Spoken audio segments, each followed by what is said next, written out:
Broadcasting from their world headquarters in Texas, it's the Arcade Repair Tips Live Show.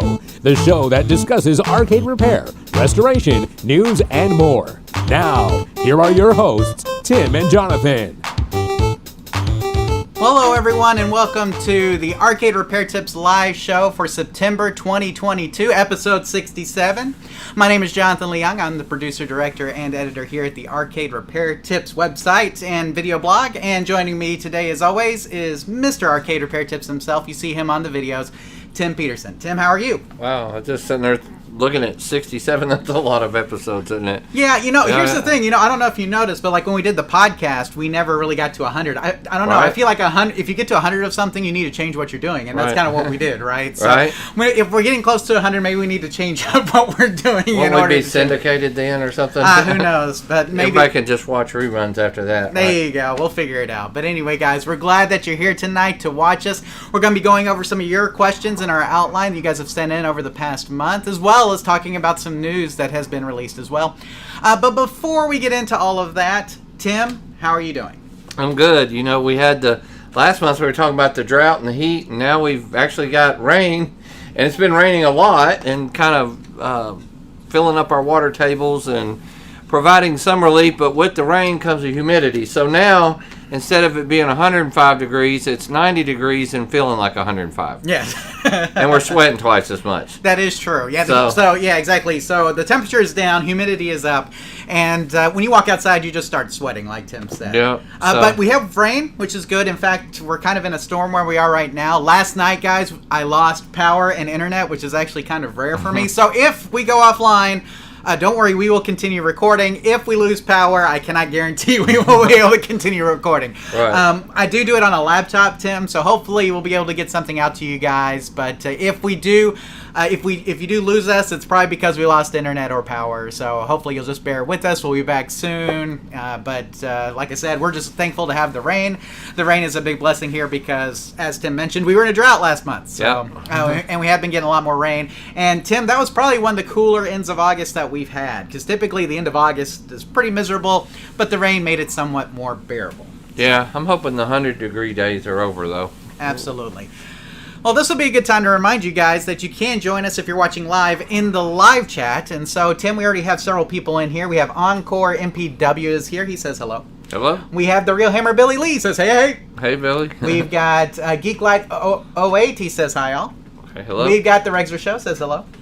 And NTR President says good evening, gents. Good evening. So good evening to you. We hope that this live show finds you well and that you guys are doing good wherever you are. But we're glad to have everybody watching tonight.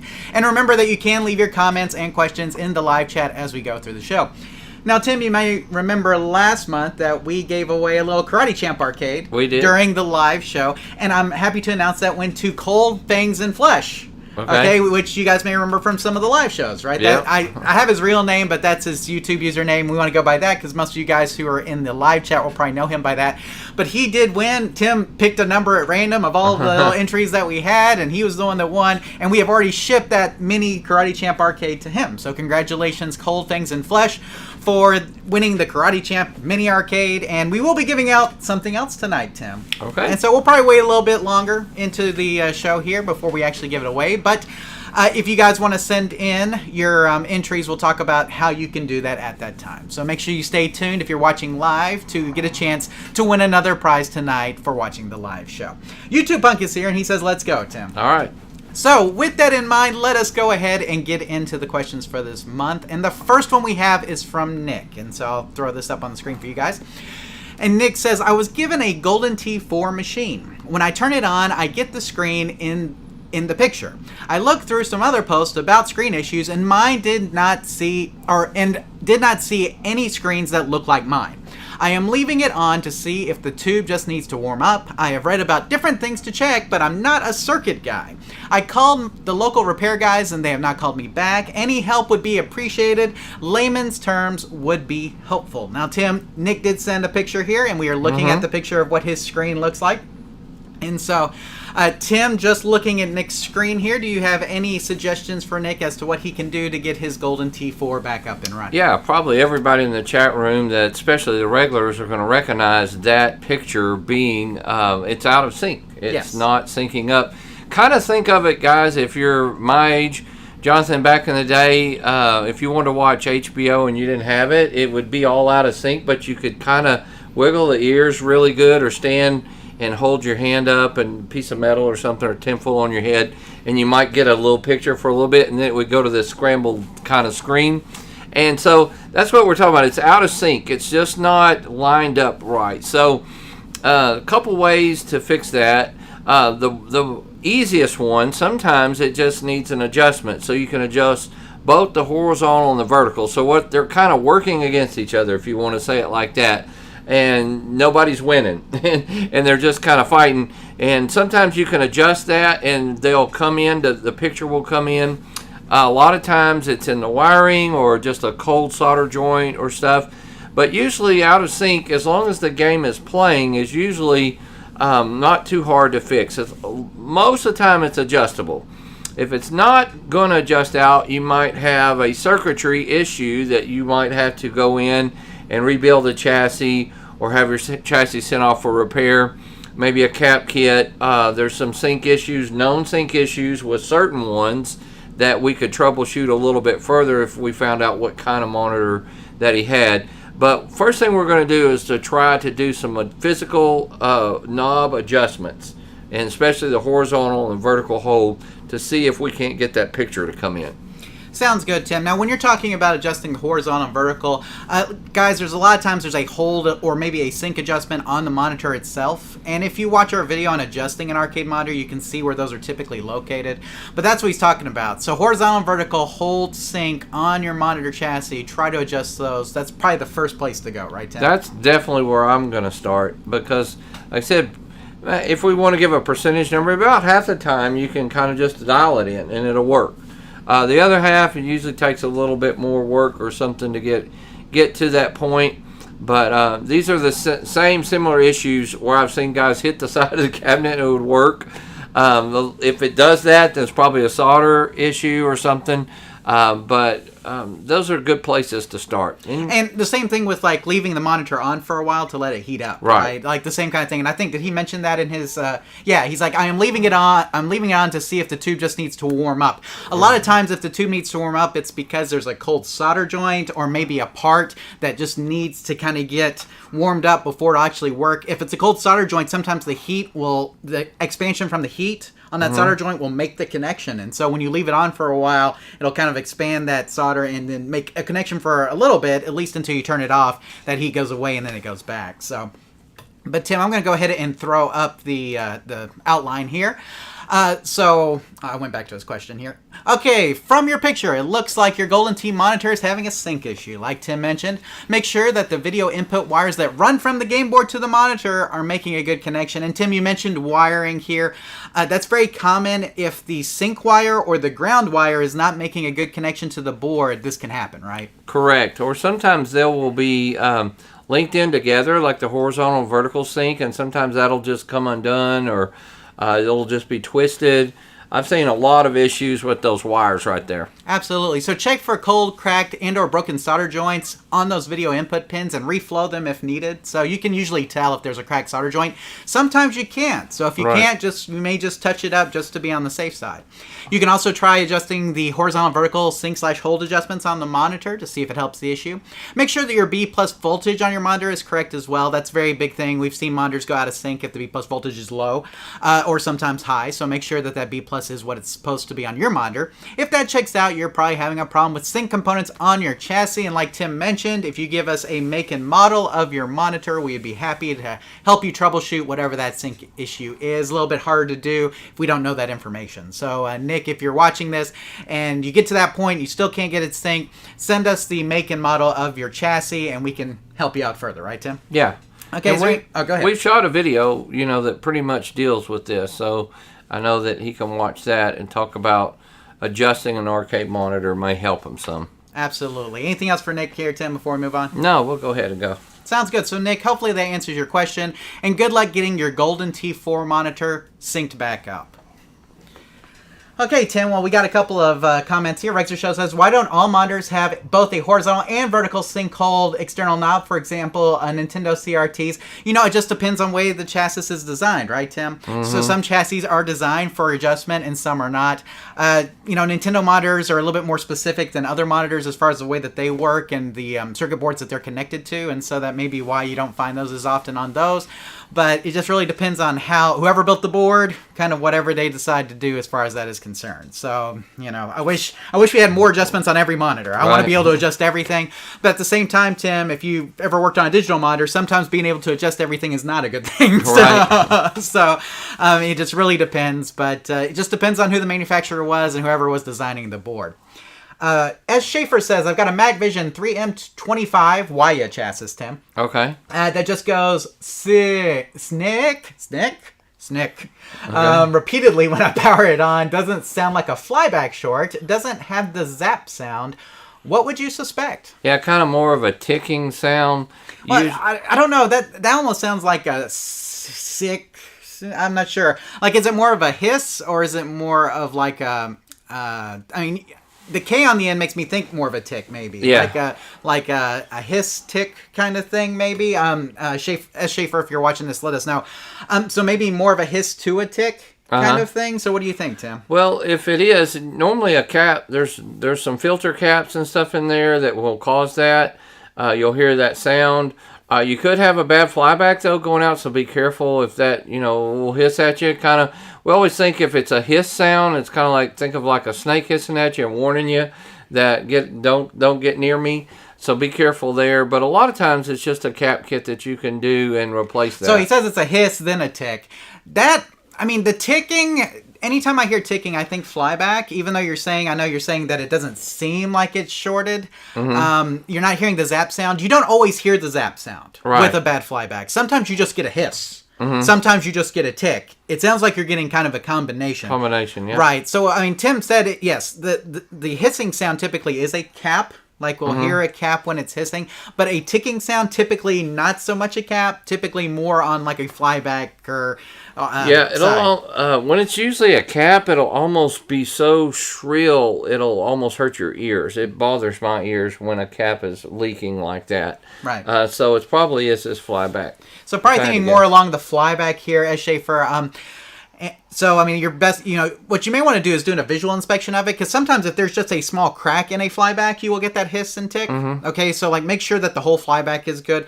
And I would desolder it and just check the bottom as well, because we've seen it to where visually the Flyback is good, but the bottom is where the damage is. Right. And so I would actually desolder the Flyback from the chassis, look at the bottom as well, and make sure that checks out. So, anything else, Tim? No, very good advice, John. Okay, there we go. Danny says, glad to see you guys again. Hopefully you're doing okay. I'm trying to rest and recover from double hernia surgery. I think some arcades helped with it, though. Absolutely. Well, we wish the best for you, Danny. We hope that you recover very soon. Any kind of surgery is never fun, Tim, no matter what it is. So, Danny, we wish you the best. And obviously, Tim, it's probably something that we're all going to have at some point. Right. Back surgery, hernia surgery comes with the territory. That's right. If you're moving arcade games, guys, it's kind of part of it. So, anyway, we wish you the best. Recover soon, Danny. Let's see. Razor Show, a lot of times you can't see a crack in the Flyback. That is true, too. So, we've seen ones where a hairline crack is one of the hardest things to see in plastic like that.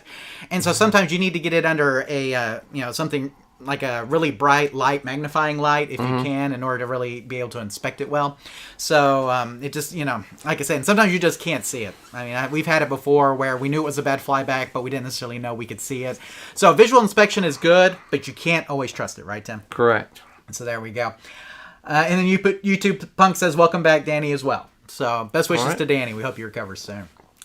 Okay, Tim, I think we're caught up. So, with that in mind, we are going to go to the next question, Tim. And the next question was the inspiration for the title of today's episode. So, the cocktail in my mom's basement, Tim. That is what we're going to talk about. This is an interesting question. I really like this one. Okay, so here we go. So this is from Brenda, Tim. Okay. Hello, I found the attached game in my mother's basement. The box has never been opened. Okay. Okay, never been opened. Since it was originally sent to her old address of 40 years ago, I'm hoping you can help me as I can't find any information on the internet. First question, how do we get it to work? Hoping you can help or send me in the right direction. Now, you guys will see that this cocktail unit looks like it's missing the legs, Tim. It's got like just the, it's got the top part. It's got like the little black box underneath, but it doesn't look like it has legs. Unless this was meant to literally sit on a counter. Or the glass on top. Right, exactly. No glass either. And then she has some other things. She has the address, which she said was her mom's from 40 years ago. How neat. And it says amusement sales and distribution. So, and it's from Ajax, Ontario. So that's in Canada, Tim. We have a serial number, but it looks like that's in Japanese there, Tim, where it says serial anyway. Yeah, okay. And then we have something that says Cosmic Monster, serial number 808497. Okay. And then we have this little insert that says Astro Wars. Okay. Okay. That So, makes more sense. I love all the pictures. I thought this was really cool. We've got a lot of different pictures here, Tim. And so we have Brenda here. She doesn't know where to start. And she's wondering what can she do to get her 40-year-old basement cocktail working again. Well, so Brenda, if you're watching this, hopefully we can help you out. I think that everybody here is a little bit jealous right now, right? Who wouldn't want to find this find? Right. And I don't know if it was brand new, the game never been played, or if it was used. She says and the she box bought it. has never been opened. Right. So literally they put it in a corner of the basement and forgot about it. Wow, and that's crazy. Right. But stranger things have happened, right? And it looks like it never got put together. But as with any game, we're just going to always start at power. We're going to plug it in and follow the power wires to where they go. There probably is an on-off switch there somewhere. So I would look for any kind of interlock switches or on-off buttons. It may be as simple as firing it up and turning it on, and seeing how to go from there. Without any further, it's going to be hard. Would be hard to determine what's wrong with it without knowing if it will power on at all. Will the monitor work? If you're getting blind, what are we at from this point?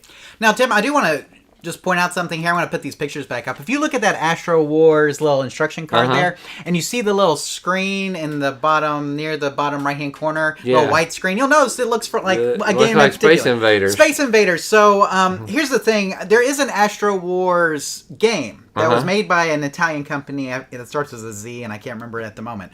This does not look like that game. No. This looks like a Space Invaders copy or clone. Clone, yeah. And if you do some research on Cosmic Monsters, okay, that is also a Space Invaders style clone. Okay. Okay, so it looks like this is probably a clone game of some sort off of Space Invaders. It is not the Astro Wars that was made by the Italian company I can't think of at the moment. So it's not that Astro Wars. It is actually a Space Invaders clone that was made by this company.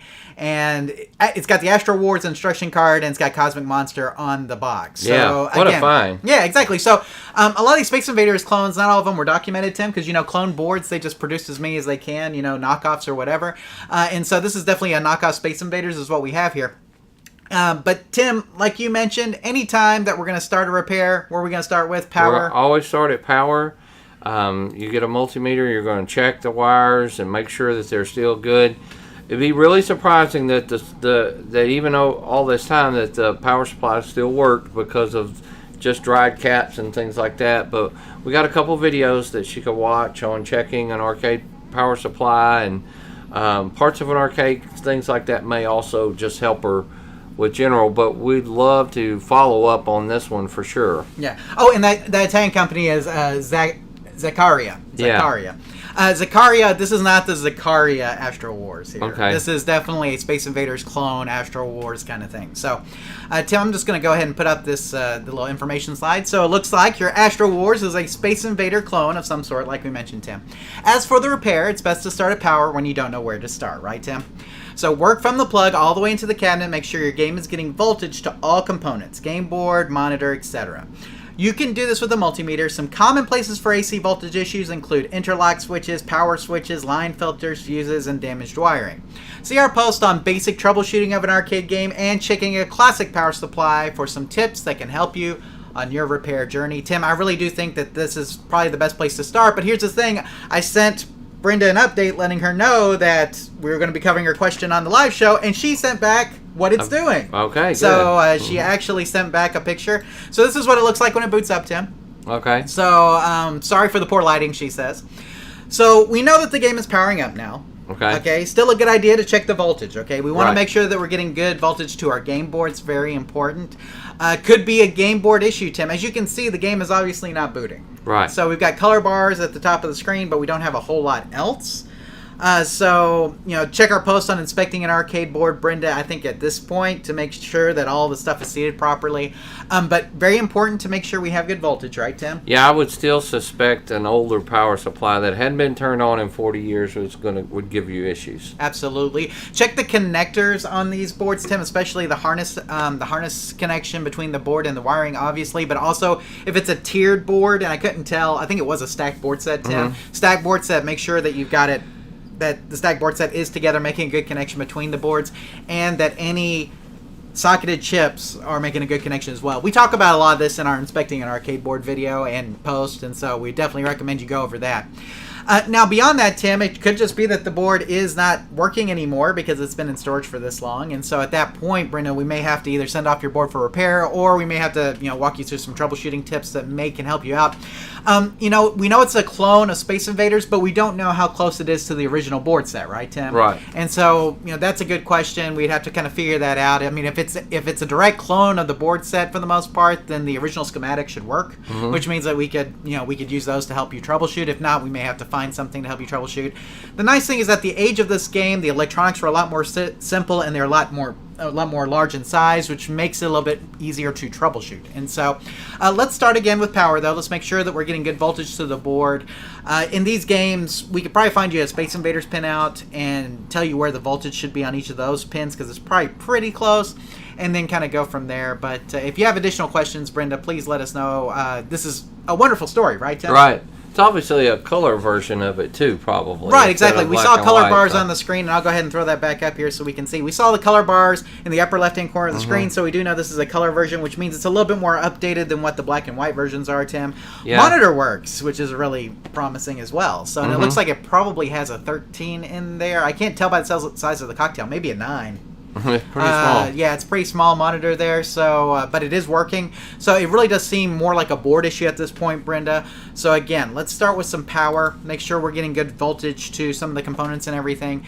And then we'll start walking through some of the steps in our inspecting an arcade board and then move from there. If you have any additional questions, please contact us and let us know, and we'll be happy to help you out further. So Tim, anything else for Brenda? No, what's the live chat? They probably had some chimed in on that one a little bit. No, nothing more. YouTube Punk says Brenda needs someone to film her trying to turn it on. I don't know if they filmed it, YouTube Punk, but obviously she did turn it on. So what a great story, though, and we'd love to keep up with you, Brenda, and see how your progress is coming with that. Right, and I mean, the question is, like, what was her mom's history, right? Was she an operator, or was anybody in your family an operator at some point, or did, they just buy this at some point to have in their house? Yeah, like, or was your mom like a QVC person where she just bought stuff and never opened it or something, Or there a Cabbage Patch there that's worth like $10,000 or something? You never know what you'll find. It's amazing the stuff we keep, Tim. I think about that all the time. So we have so much stuff that we keep just as individuals, and so he obviously kept that around for a while because she liked it or something. So, or she just never went through her stuff, one or the other. But we wish you the best of luck, Brenda, getting it working. And again, we put links down below to some of the videos that'll help you out in the show notes for this. So make sure you check those out and let us know if you need additional help. Okay, Tim, let us move on to the next question. This one is from Noel, Tim. Okay. And Noel says, "Hey, my name is Noel, and I recently came across your channel. I own a Sega Spider-Man arcade, and I'm looking to move it out of my current place and into my next place, but it's too heavy and big to get it out. I was wondering how to remove the monitor. What are the steps to removing it?" Now, Tim, he sends us a picture of his Spider-Man. Okay, so you can see it here. It's pretty simple setup. It looks like he's already taken the control panel off of the cabinet, so he's already has a little bit of familiarity with removing things from the cabinet. We know that. But, Tim, this looks like most of the cabinets that we've seen, I guess, as far as, pulling monitors out of. Yeah. So, with that in mind, what steps can Noel take in order to take the monitor out of his Spider-Man so he can actually get it relocated into his new place? Well, we'll start off real basic. basic. Number one, get a good friend. You're going to need two. Probably it's going to take two people to do this. You're going to want to discharge the monitor first, then be real safe. Make sure that you do it a couple times and make sure that it's not stored up any power. And then after that, you're just going to basically, any wires, I would take pictures back there like you have, and any wires that are connected to it coming from the game board, power wires that are coming up, those are going to need to be disconnected. After those are disconnected and it's discharged, it's pretty simple. After that, there's probably 4 bolts that are holding it up there. So you go around to the front of the game like you're playing it. You take out them bolts if they're bolted in to the frame where it should still sit there, but be careful. Once you take those out, it could come loose. That's where having a friend that can hold up the back or kind of push it forward for you so then you can grab it and get it out of there.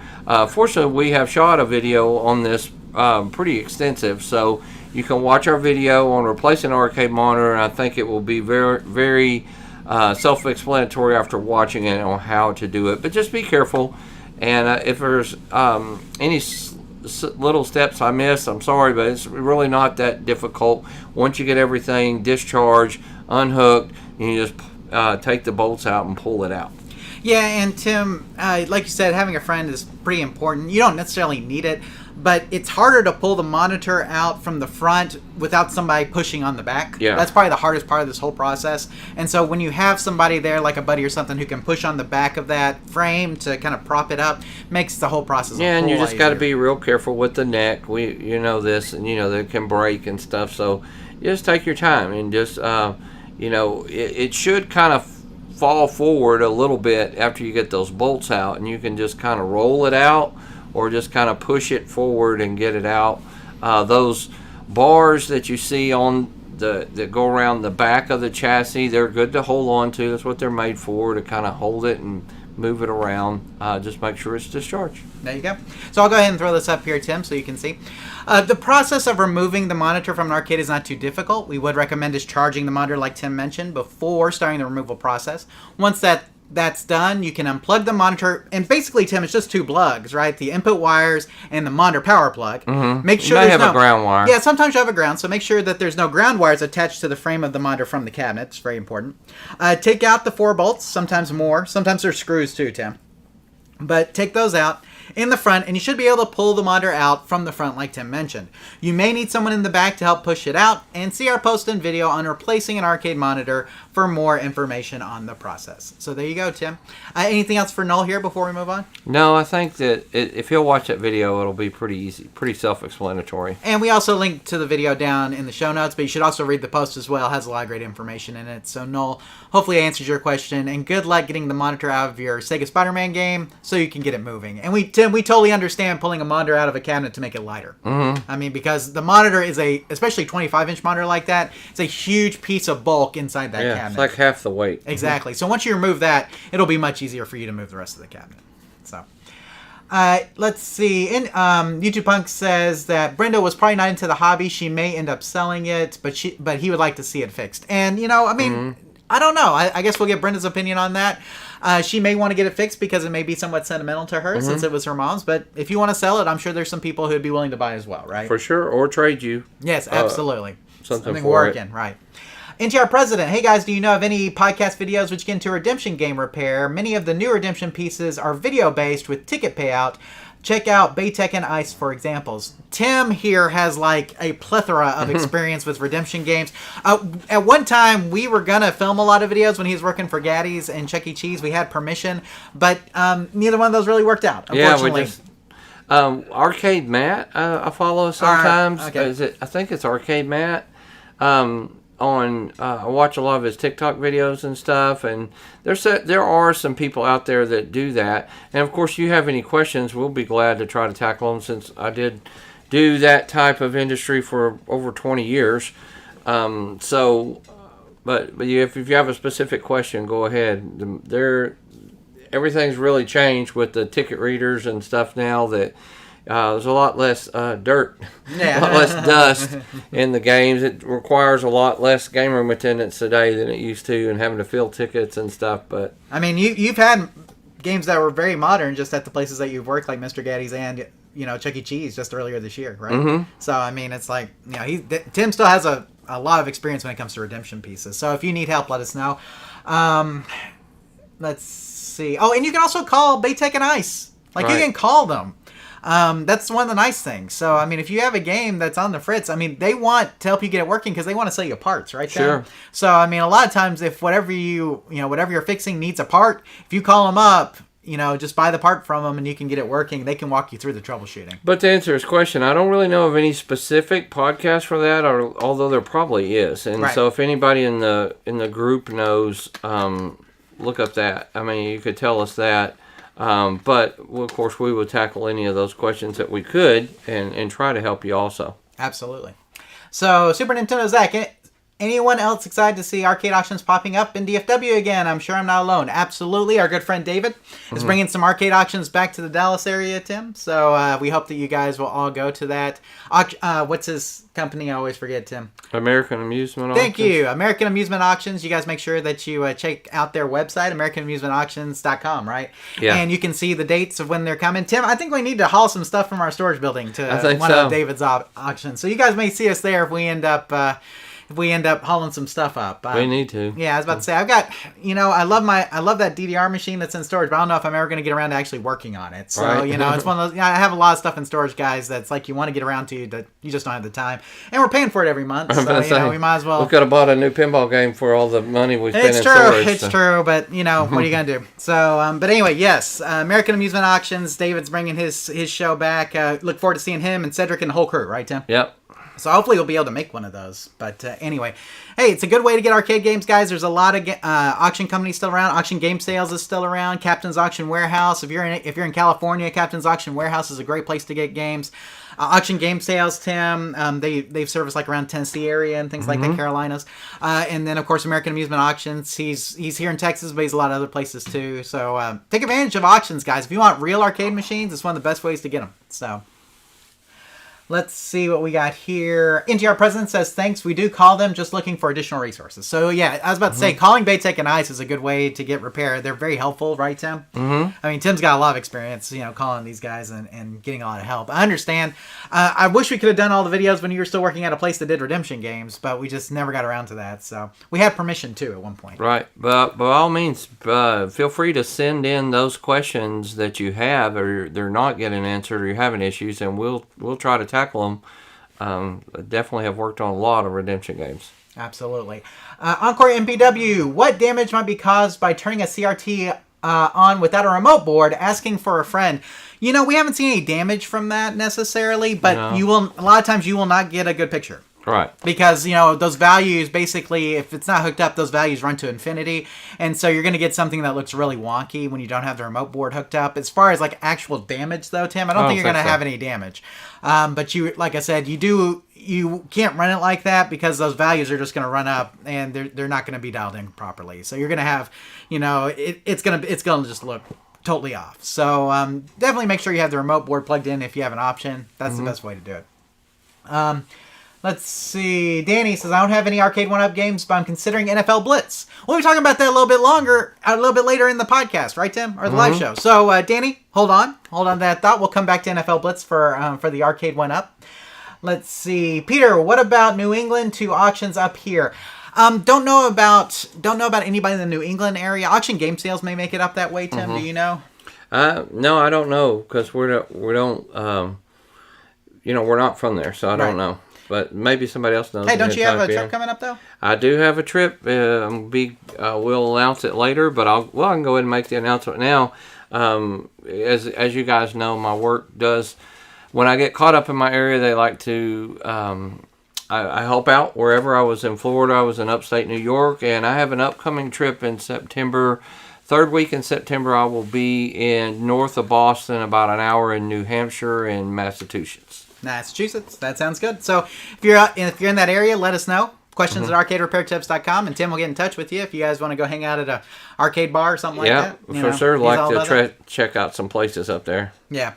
So now here's the thing too, Peter. If you contact if you contact David at AmericanAmusementAuctions.com, He might be willing to he come might be up willing there. to bring his crew to your place if you can find a place to host the auction and if he thinks there's enough demand. So if you can get a couple of operators who may have a lot of excess in inventory, right, Tim, to say, hey, we're going to bring at least 10 or 15 pieces to an auction, and then you have some collectors who may be willing to do that. David would probably bring his resources to New England if that's the case. So contact David at AmericanAmusementAuctions.com, and he may bring his show to your place. Yeah, I know a lot of it depends on the auctioneer's license too, where they're licensed to do it. So that may be one thing. Oh, Cold Fangs and Flesh. Hey guys, thank you.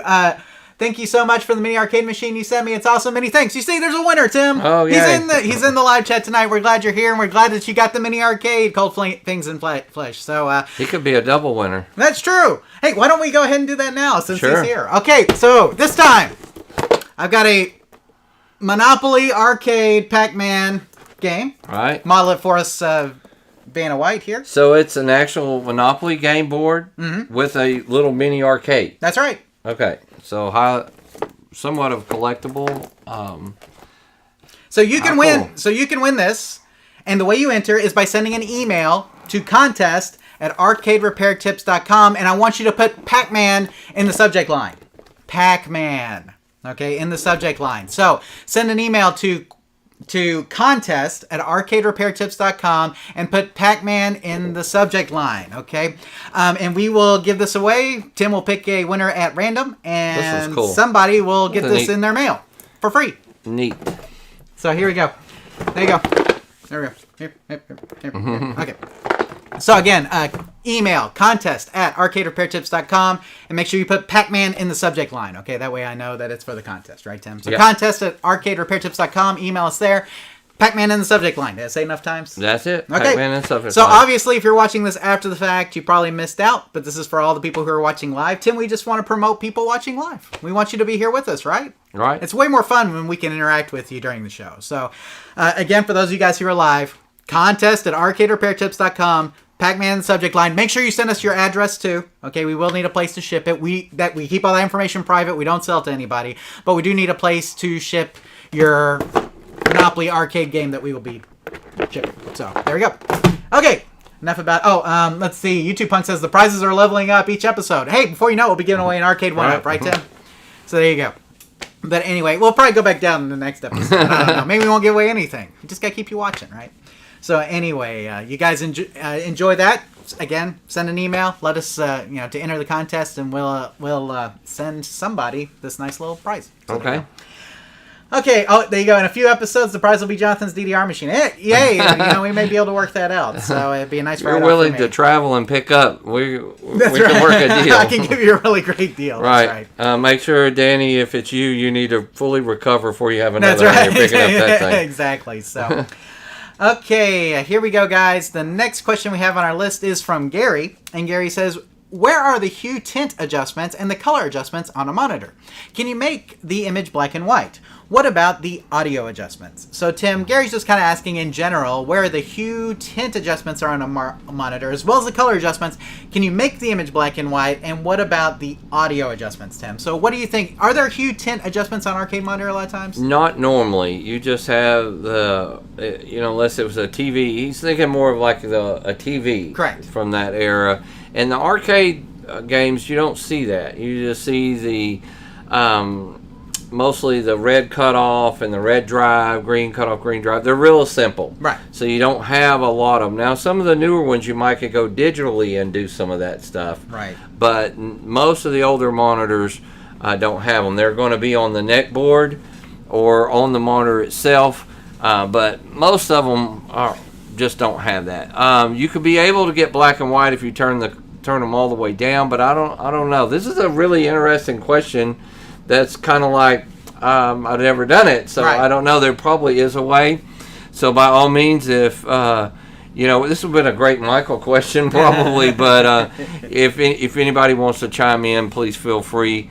But most of the sound that he talked about, most of them have an adjustment either physically on the board or in the menu. You can always add a potentiometer to control the sound, like we show when we make the My mind's going blank here, John. The game we just built the a soul. cocktail. When we built the cocktail, we show how to hook up a potentiometer to adjust the sound, because everybody knows those crazy 60-in-1 boards has that blaring sound, and you need a way to control it. Absolutely. Now, they do have volume control on the board itself, right, Tim? Right, but in the test menu. So. But it's such a pain. It's just a lot better to be able to go there and turn the volume down. Agreed. So let's go ahead and throw this up here, Tim, so we can see. So the Hue Tint adjustments that you normally find on a CRT TV are usually not available on arcade monitors unless it's like a digital monitor, then you may have it. The color adjustments can be found on the neck board. There are typically 2 adjustments per color, a cutoff and a drive. You should be able to get close to a black and white picture if you turn these adjustments down. Now, we've seen this before, like when we have a transistor go out, right? Like we feel like we're missing a color or something like that. And so like you could probably get close to black and white, but maybe not exactly if you turn those adjustments down. The cutoffs in particular, I think, or the drives in particular may work with some of the cutoff going down, but I don't know if you could get exactly black and white through there. You probably, in order to get true black and white, you really need a black and white chassis in too. Right. So... Now, as for sound, some game boards have volume adjustment either physically on the PCB or in the test menu for the board. We mentioned the 60-in-1, it has it in the test menu. I'm trying to think of a game that had it on the board. CPS2 games have volume on the board. There you go. So if you have a CPS2 game, Capcom CPS2 system, they have a volume control rocker on the board that you can use. So does Miss Pac-Man. Miss Pac-Man does too. So, I mean, some of those actually have it on the board. You can always add a potentiometer like the one that we have here, Tim. To adjust the volume between the game board and the speaker as well. And this is a lot easier because, then you don't have to go into test modes or worry about touching the game board or anything like that. So, I think that pretty much answers Gary's question. Is there anything else here, Tim, you have before we move on? No, it's kind of an interesting question. And almost kind of makes me want to go, why? What are you trying to do, Gary? But I think it's kind of cool question to ask, so thank you for sending that in. Absolutely. So Gary, hopefully answers your question, and good luck with your future repairs if you want to change your picture to black and white, or if you want to adjust that volume. That'll help a lot. Okay, we got a couple of little comments here in the live chat, Tim. If you give away an arcade one up next, you might be going in the wrong direction, Tim. That's what Rexer Show says. Okay. Let's see. Danny says, yeah, it'll be a while before I move any arcades around. That is for sure, so take it easy there. YouTube Punk says, we should have better exosuits by now. That would be awesome. Yeah, like a Mech Warrior. Like I remember, why don't we have things that I can just, lift up big arcades with just 2 robotic hands, right? Maybe. Razor Show, 60-in-1 volume is irritating. Each game has different levels and no easy way to change. That is true. There is an overall volume, but it doesn't work, and every game has a different volume level, even with that adjustment. So yeah, it's definitely... That's why we put the one on the side of the cabinet, so you could physically, if it's too loud, you can adjust it down. If it's too soft, you can adjust it up without having to go through each individual game or into the menu to do that. Exactly. Geeklight just says volume 5. I assume that you're talking about the DVD. At this point, I think it's vaporware, Tim. I don't know if I'm ever going to put out another DVD. Guys, I don't know. Do we have enough content? Will you guys buy it if I put it out? I mean, it's got to be worth it. Right. I may have to do like a Kickstarter, and if we can get 50 people to do it or something. Maybe, because it's like you said, everybody goes to digital streaming now. Not very many people want the hard copy. Right. I know we've released 4 DVDs and everything. We have probably enough content to do a 5th one, Lord knows. But it's just the amount of time it takes is very time consuming to produce a DVD, and then I just don't know if we'd sell enough. So like I said, we could do it. We could probably put it together. Like I said, I guess we could kickstart it, Tim, or GoFundMe it, or it's not something a bad like idea. that. So that'd be the way to do it. So if we could sell, I could put a number up there. If we could sell 50 of them at $25, it'd probably be worth it or something like that. I don't know. So we'll think about it. Oh, YouTube Punk says he'd buy it. There's 2. I guess I have 2. Okay. So, but we've got to sell. I probably have to sell at least 50 to really break even on time and everything. Yeah. So I mean, we'll see. I would like to, but I also don't have a lot of time. Right. So, time is valuable. And money. Okay. Well, let us move on here, Tim. Okay. The next question we have is from John. And John says, hello, I just received an Area 51 Site Ford arcade.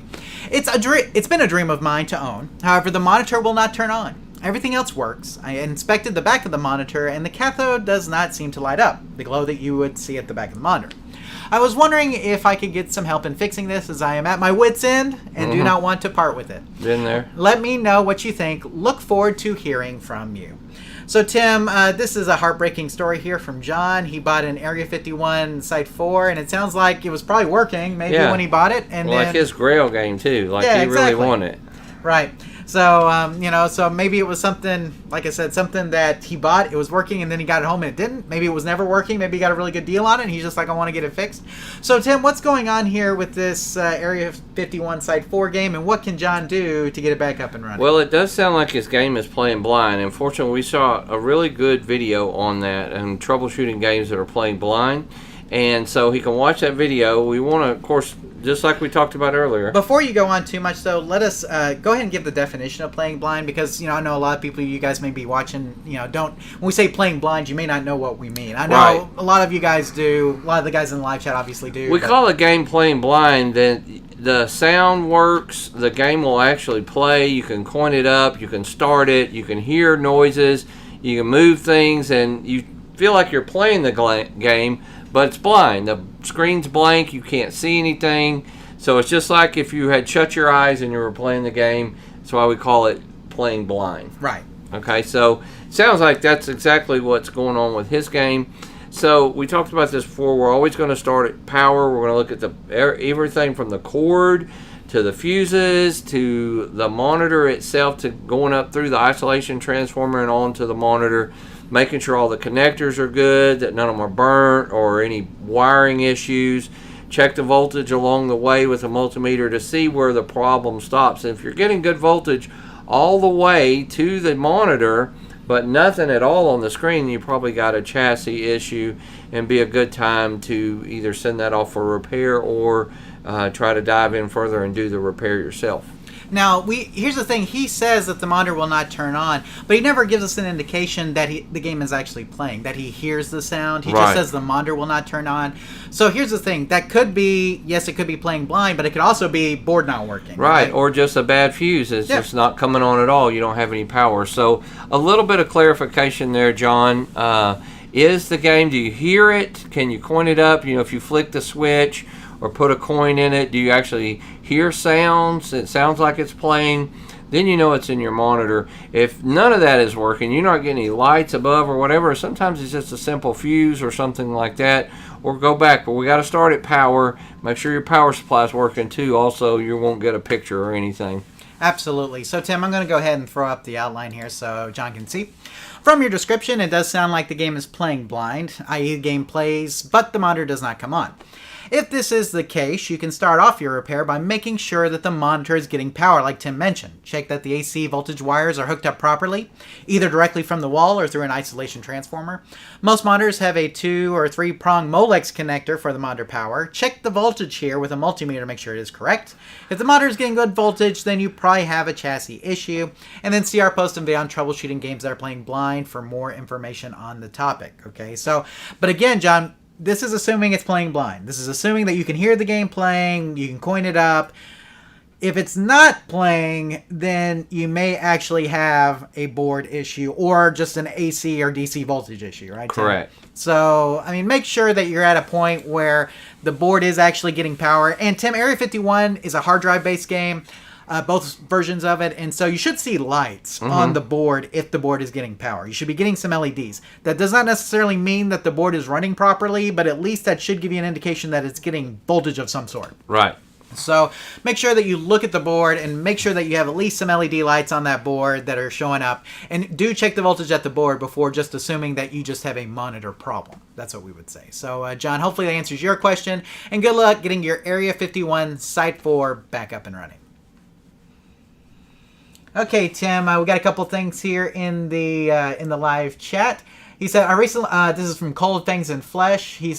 Flesh and Fangs. He says, "I recently bought a BitKit Fpga Jamma. What do you guys think about these?" I think they're awesome. FPGA is definitely here to stay, Tim. It's great technology. It's something that gives you a very authentic experience, I guess is a good way to say it, and the fact that it actually simulates the hardware underneath.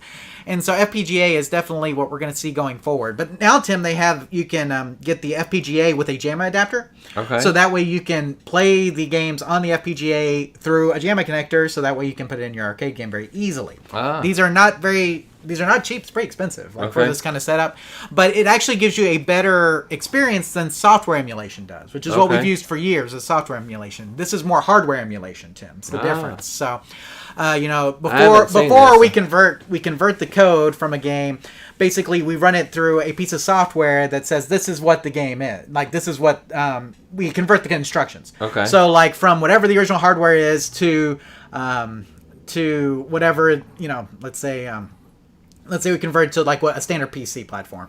Okay, so that means there's a piece of software that actually converts those instructions so that the PC can understand it. With FPGA, the hardware underlying actually simulates what the original hardware did. Okay, and that's the difference. So I mean, FPGA is like I said, definitely the thing to have right now. It's hot, and people say it's a lot better than software emulation. To be honest with you, I think for most games it's about the same, but I think in general the concept is better, if that makes sense. So. Well, I'm glad you were here tonight and could answer that one, because I didn't know what he was talking about. So, let's see. YouTube Punk wants us to remaster volumes 1 through 4. Hey, that's what we should do, right? That's what everybody does now, a remaster. So we'll put it out on Blu-ray or something like that. And I can charge you guys $50 a copy. So because Blu-rays are so expensive. But anyway. Let's see. Geeklight08 says, I am a physical medium hoarder. So physical medium hoarder, I understand that. Okay. I like DVDs and Blu-rays. I have scaled back a lot, Tim, on my physical media. What about you? Tremendous amount. Yeah, way back. Most of mine stored or put up somewhere. Yeah, exactly. I still have a lot, but I don't watch it. I'm streaming everything. Yeah. But then maybe we'd be like, have you watched? We'll talk about it in the after show. But I've been watching those the new upfront videos that they're doing. They're kind of like the 30 for 30, but Netflix is doing them. Right. And did you see the one about And One? No, I didn't. Oh, you need to watch it. That's a good one. We'll get in there in the live show. But they were they give them away. The And1 videos were free. That's right. And then so maybe if we gave all of our DVDs away, then we could sell some shoes or something, or T-shirts. I don't know. We'd have to. I don't know about that. I don't know if it'll catch on. Yeah, I don't think so, Tim. Not for us. Let's see what else we have here. Seahorses and Knight says we should put out the arcade repair tip shuffle like the Super Bowl shuffle. Okay. Yeah, that's not happening. Cold Flesh and Fangs. My Nintendo Super System arcade system screen does not turn on. When I turn on the cabinet, I hear sound, but the screen never comes on. I see a fuse against the back inside, and it looks bad. So, obviously, fuses are a great place to start. So try the fuse first and see if that fixes the issue, right, Tim? But if it doesn't, looking at a monitor issue, right? Right, you need to check the schematic, see if you may have the wrong fuse in there. It may be white blue. Yeah. So make sure that it's the right amp and the right kind of fuse, and then replace it and kind of go from there. We laugh about going to auctions. Back in the day, they'd say, "Oh, it's probably just a fuse." Well, when I was probably really new into this, John, even probably before we met, I was wanted, it's a fuse, and I replaced the fuse and the game would work. Now, it more concerns me what caused the fuse to blow in the first place, or was it the right fuse? So, but if you can fix it like that, that's definitely a good way or a good place to start. I've even in some of the earlier troubleshooting days, I would just get me a handful of fuses and I would unplug certain things, even if the fuse blew right away, and kind of narrow down what's causing the fuse to blow. Now you don't have to do that, though. You can get those cool circuit breakers. That's right. Which we've talked about in the past. If you just watch some of the live show episodes, they have the cool circuit breaker fuses, which are really cool. That'll just flip and let you know that the fuse would have blown, and you can reuse those over and over again. Highly recommend you get a set of those if you don't have some. Yep.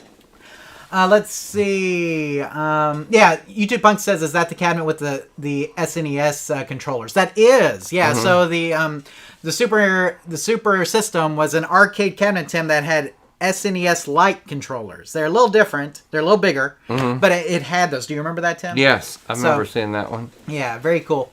Let's see. Danny says, seems like any shooting arcades that have problems, it is the monitor 90% of the time. Very common. Very common on any kind of light gun games to have monitor issues. I would agree. So it is what it is. Let's see. YouTube Punk says he has a ton of DVDs too. And then Geeklight08 says, I will keep them next to my Laserdisc player. So, yeah, that's right. Let's see. Cold Flesh and Fang says, where can I find that fuse? So if you can pull out the fuse, it will have a value on it. Like Tim mentioned, that doesn't necessarily mean that value is the correct value. If you need to find the manual to the game. There should be a manual for it that you could go through. If it's a cabinet fuse, check the cabinet manual. If it's a monitor fuse, check the manual for the monitor chassis, and that should tell you what value should go there. So, let's see.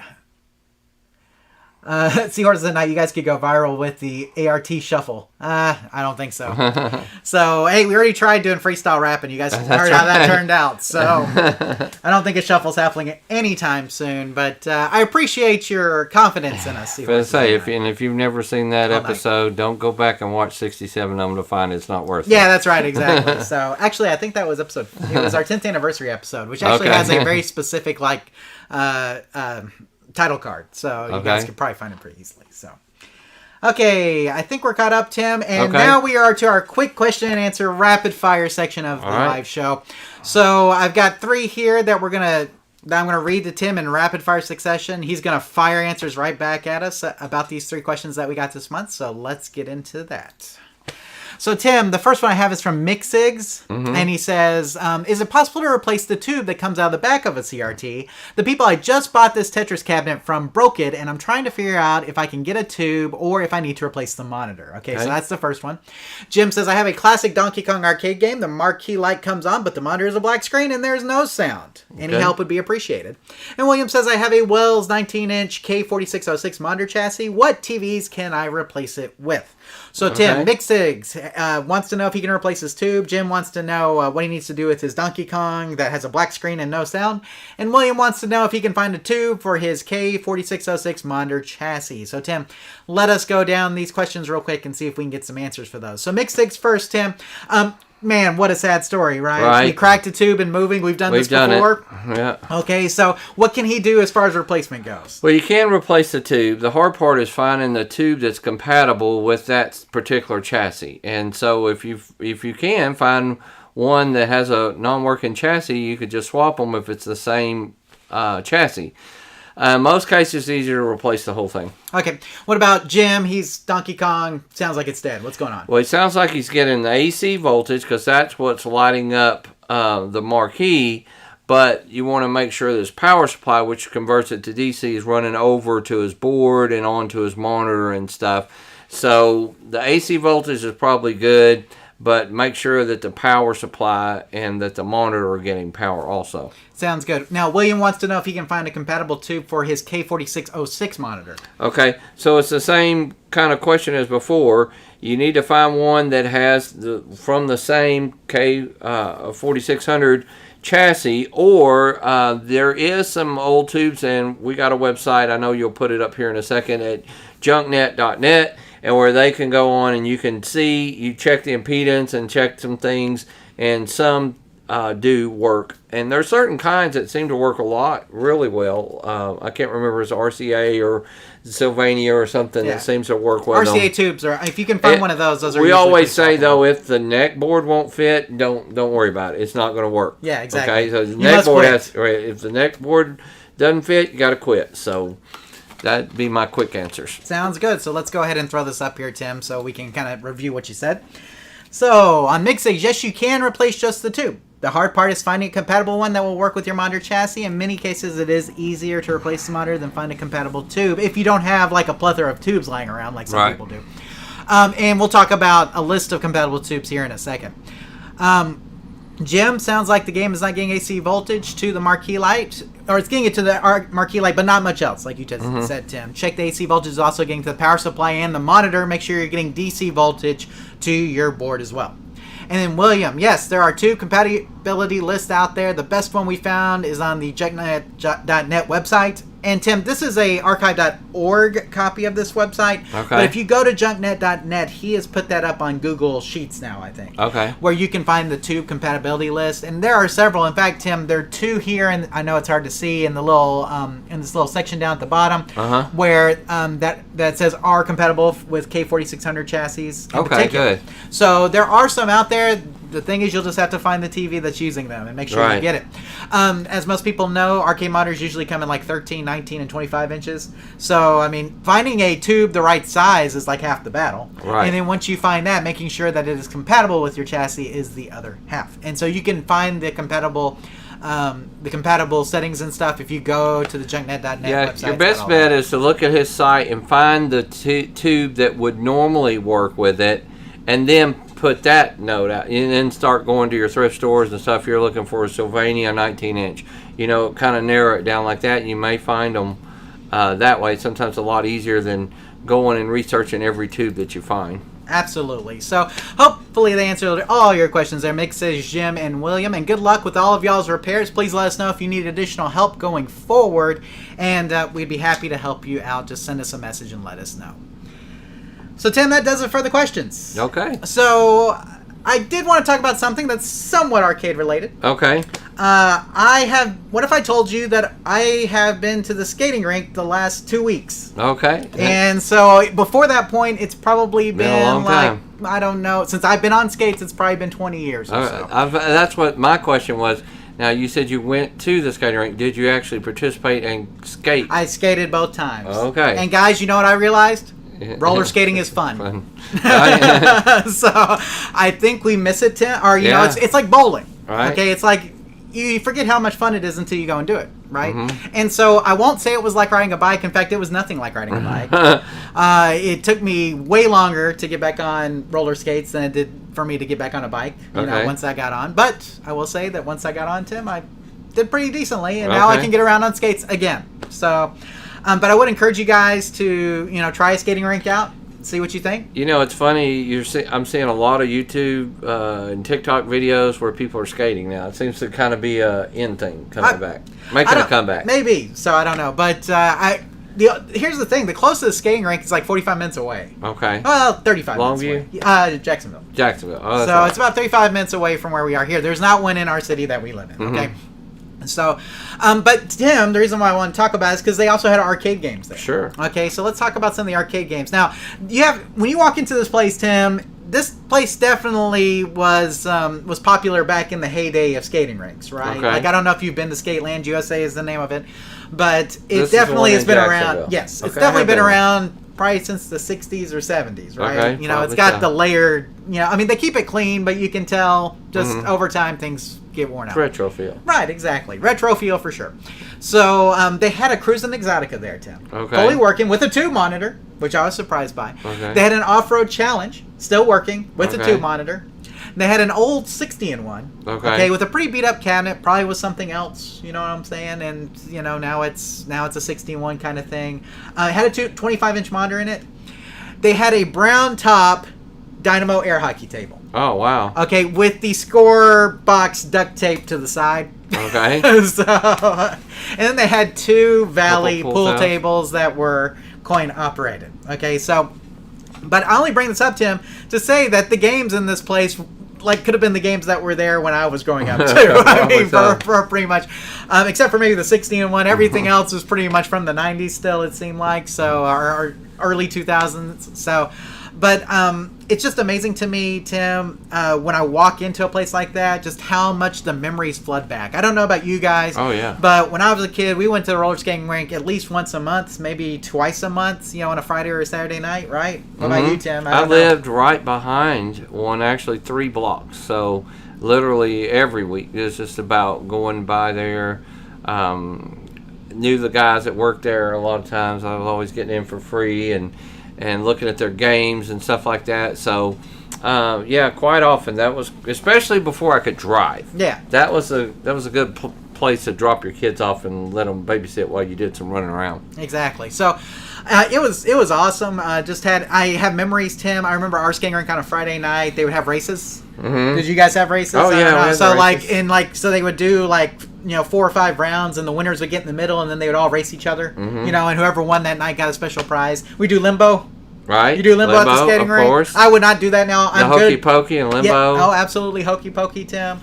It's amazing though that there's still places like this around, and I would encourage you, if you haven't been to a skating rink recently, to go. Okay. Because I actually had fun. That's good. Your kids went? Absolutely. Yeah, absolutely. And the pictures I have look like they're from my childhood. So Awesome. It worked out really great. But the fact that they had arcade games there, I think that roller skating and arcade games go hand in hand, Tim. I think so, And thinking too. back to when I went to the skating rink, I remember the games that were at my skating rink, and they always had pretty much the latest stuff. They had a Teenage Mutant Ninja Turtles. They had an X-Men when we were growing up. They had a Killer Instinct. I remember playing Gun Force there for some reason, Tim, and which is an IREAM game. If you guys aren't familiar with it, it's really fun. I remember, and we went there, I remember a couple times, like on school field trips, and I remember we would skate and have fun too.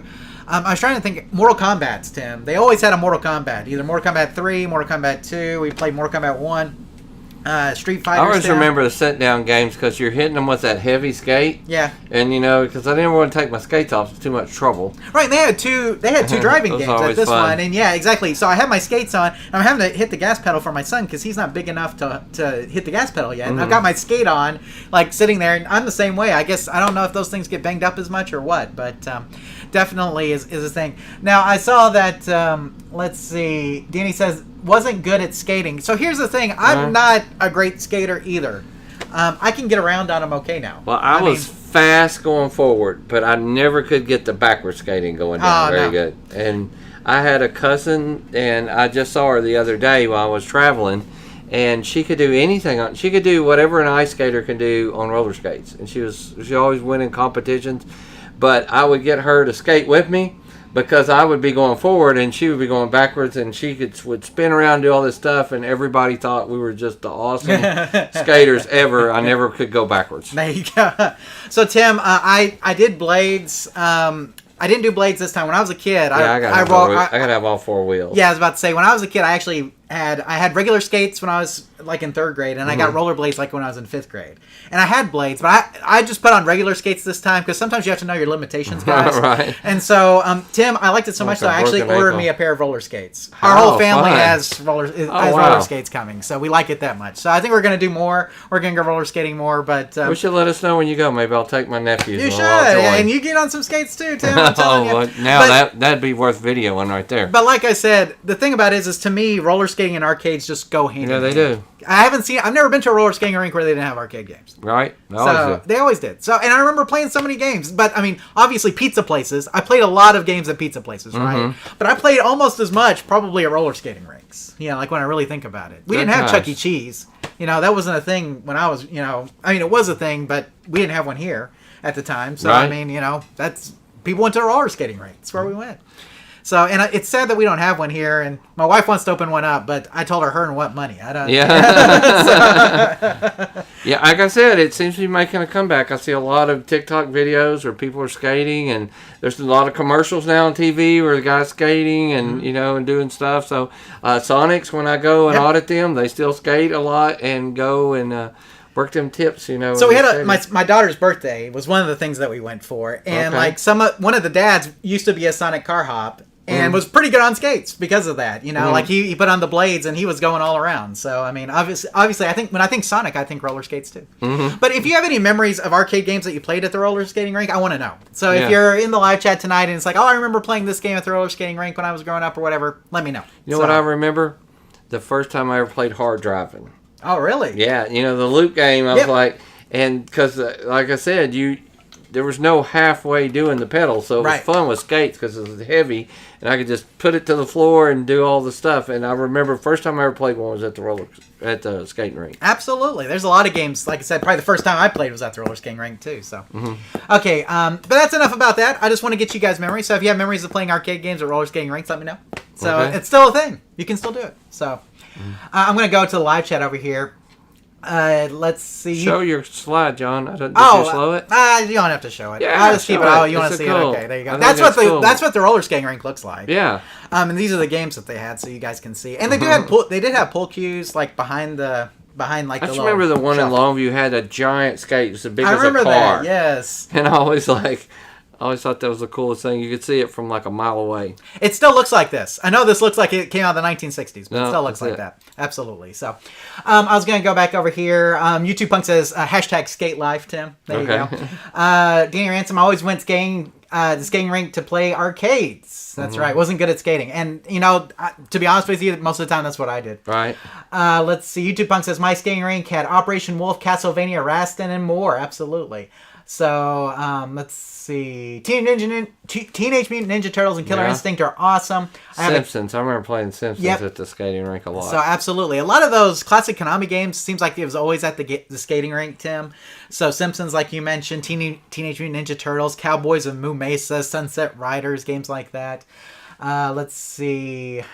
I was gonna say, it was always weird playing games though because you were taller with skates on. It was always felt exactly. weird. It did.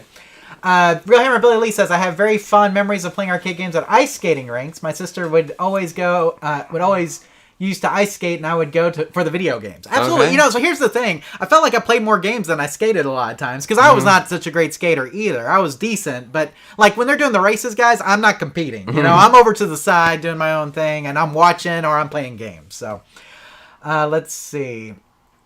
I saw Xanadu at a theater this past weekend. Lots of roller skating. Yes, Xanadu, right. Tim. Absolutely. Space Ace has a roller skating level. That is correct. I remember that. Cold Flesh and Fangs, I remember playing Pole Position, Simpsons, and a pinball machine called Beat the Clock. Tim, what's the roller derby pinball machine that Steve Ritchie did that we play a lot? Isn't it roller games or something like that? Roller games. I remember. I think ours had that. Sit Down Afterburner, Geek Glide 08 says. Yes, absolutely. Let's see, The Rachel Show. I talk about skating rink as a kid in my Donkey Kong video on YouTube. Let's see. Love the vintage signage. Yes, that's, like I said, very vintage. It is, like I said, when you go in the place, it just reminds you of every skating rink. Here's my question, since I haven't been in 20-something years. How much does it cost to skate now? That'd be a good question. $6. $6? Really? Yeah. And then you... Something like that. Wow. I mean, we rented the whole place, so I can't really tell you. Right, but I mean, it's just not a bad deal. Yeah, it's like $6. Wow. Plus skate rental. Right. Maybe. I mean, but the skate rental's like $3. So maybe $20 a person. You can go and skate and play games eat and yeah, exactly. Yeah, play some games. Yeah. Okay. So easily. So you're talking probably about $9 more if you want to do like roller blades instead of skates. They charge you more for the skate rentals. So let's see. Anything else? Okay. Oh, let's see. Radford119 says, first time turning into the live broadcast. Just got here. What did I miss? So you missed all the questions, but you can go back and watch those. I promise they'll be up here in a little bit. And you missed our talk about roller skating rinks, which is what we're talking about now. Memories from roller skating rinks, specifically arcade memories from those. So if you have any of those, please let us know. We'd love to hear them. So, Tim, I think that about does it for my talk on roller skating rinks. Okay. I just want to do it because, guys, it's just like I said, arcade games and roller skating rinks, man, they're hand in hand. They're hand in hand, man. I played all the great games there back in the day. Pinball machines, too, right? Mm-hmm. So, and if you haven't been skating in a while, highly recommend it. Go do it. So, okay, Tim, let's get into some news for this month. And the first thing we had here is that SNK is making its first new Fatal Fury game in 23 years. Uh-huh. So SNK has confirmed that they are working on a new Fatal Fury game. The last title in the series, which is Garou Mark of the Wolves, made its appearance on the Neo Geo 23 years ago in 1999, Tim. Wow. So most of SNK's recent fighting game releases were a part of the King of Fighters series. The teaser trailer for the new game reveals nothing about the gameplay, plot, platform, support, or release date, but the company claimed the sequel would represent a new turning point in fighters. Nice. So there you go, Tim. We've got SNK. Now, a lot of people know SNK as the manufacturer of the Neo Geo system, obviously, Tim, and they made Fatal Fury. And they've been doing King of Fighters games up to this point, which the King of Fighters games have the Fatal Fury characters in them. But this will be the first new Fatal Fury game since 1999. Okay. So pretty cool stuff. Hopefully it's really good. It's just, how it goes, Tim. So we'll see what SNK has up their sleeves. I want to see it. And I mean, I'm a fighting game fan, so I'm excited. We'll see what they come up with for a new Fatal Fury game. That makes me miss Blockbuster, so you could just go and try it. Exactly. If you liked it. Right. And then you could turn it back in if it wasn't that good. Yeah. Or you go buy it that same day. Yes. Or you keep it and never turn it in. So we were big. So Tim, speaking of that, we were big Friday night movie people. So like tomorrow's Friday. On a Friday night, we would go to Blockbuster, and typically one of us would stay near the return window to see what people were returning, to see if it was anything we wanted. Because by the time we got up there, I felt like everything was already rented. You ever feel like that? Yeah. But if you stayed by the return window, you could scoop something up whenever somebody dropped it off. Exactly, whenever someone dropped it off. Exactly. Yeah. So a lot of times that's how I got the new stuff. New releases was by staying at the return window. But Tim, Blockbuster's another one of those things, man. It's like I want to open up a video rental store and I want to open up a skating rink. There you go. I miss these things. You just hate having, money, right? You exactly. I just want to burn it. Right. You want to give all your money away. I'd literally probably Why don't you just give them a DVD while they walk in the door, too? Because you're not going to make anything I was about to say, I would literally be better off putting my money in a pile on the lawn and setting it on fire, I think, if I was going to do it. But I could sell all my games and then maybe start all that stuff, right? And then I wouldn't have any money anymore and we'd be fine, right? You get to have a laugh. That's right, exactly. So, let's see. Before I get on to the next news story, Tim, I want to go back to the live chat real quick. Radford119 says, LOL, I'm a little late then. Yes, just a little bit, but again, we record off for posterity. Manny Mo's Arcade's here, Tim. Hey. It says, hey guys. Let's see. Everything else. Radford119 nostalgia sells. I think it does. I mean, like I said, it's just one of those things. Fun is fun, though. Exactly, fun is fun. Bowling's still fun. Skating is still fun. Video rental stores, I don't know if there's much fun anymore. I mean, I miss going there on like a Friday night. I feel like maybe you could do some sort of like a community-based thing with that. Maybe. You know what I'm saying? I don't know how you would do that or something, but I don't know. We could see. But yeah, Friday nights at Blockbuster, good times. Real Hammer Billy Lee knows what we're talking about. Anyway, so let us continue on here to the next news item, and that's a new Tekken project is coming, Tim, and the author of this article says it better be Tekken 8. Yeah. Bandai Namco teased a new Tekken project at EVO 2022. The trailer for the project starts with a short snippet of a CG ending from the original Tekken, Tim, like the original first Tekken. Okay. Showing Kazuya Mishima throwing his father Heihachi off of a cliff. Kazuya then smirks at the camera, which cuts to a more photorealistic version of the same character whose smirk now implies something else. A new Tekken project is in development. Get ready, Tekken's announcer says. Speculation is that it could be the long-awaited Tekken 8, but the company has yet to confirm. It's been about 7 years since the last new entry in the series, Tekken 7. Or people have also speculated, Tim, that it could be a reboot of Tekken 1. So I don't know which one it's going to be yet. We don't know, but that's what we know so far. Interesting. That makes sense. So I'm a big Tekken fan. Speaking of playing arcade games, Tim, I remember going to my local pizza place and playing the first Tekken when it first came out, brand new game. Man, how much did that game cost back then? Probably $2,000, $3,000, $2,500, $3,000, $3,000. and it was in one of the dedicated Namco cabinets. You know what I'm talking about? I mean, and it had Namco on the side. Like this thing. It looked awesome. And after I played the game, I realized it was awesome. Golly, it was great. So, so looking forward to a new Tekken project. Tim, I still play the Tekkens casually. So I've been playing Tekken 7. It's good, I'm like, if you're asking me what my favorite Tekken game is, it's definitely Tekken Tag Tournament, which I have right over there. Right. The first one is my favorite. It's by far one of my favorite games. Tim, I like it because it's fast. I feel like ever since Tekken 4, they've slowed down the gameplay a little bit. Now, I'm not a fan of the slower gameplay. I like the faster gameplay. And so, Tekken's 1, 2, 3, and Tag, to me, are where it's at.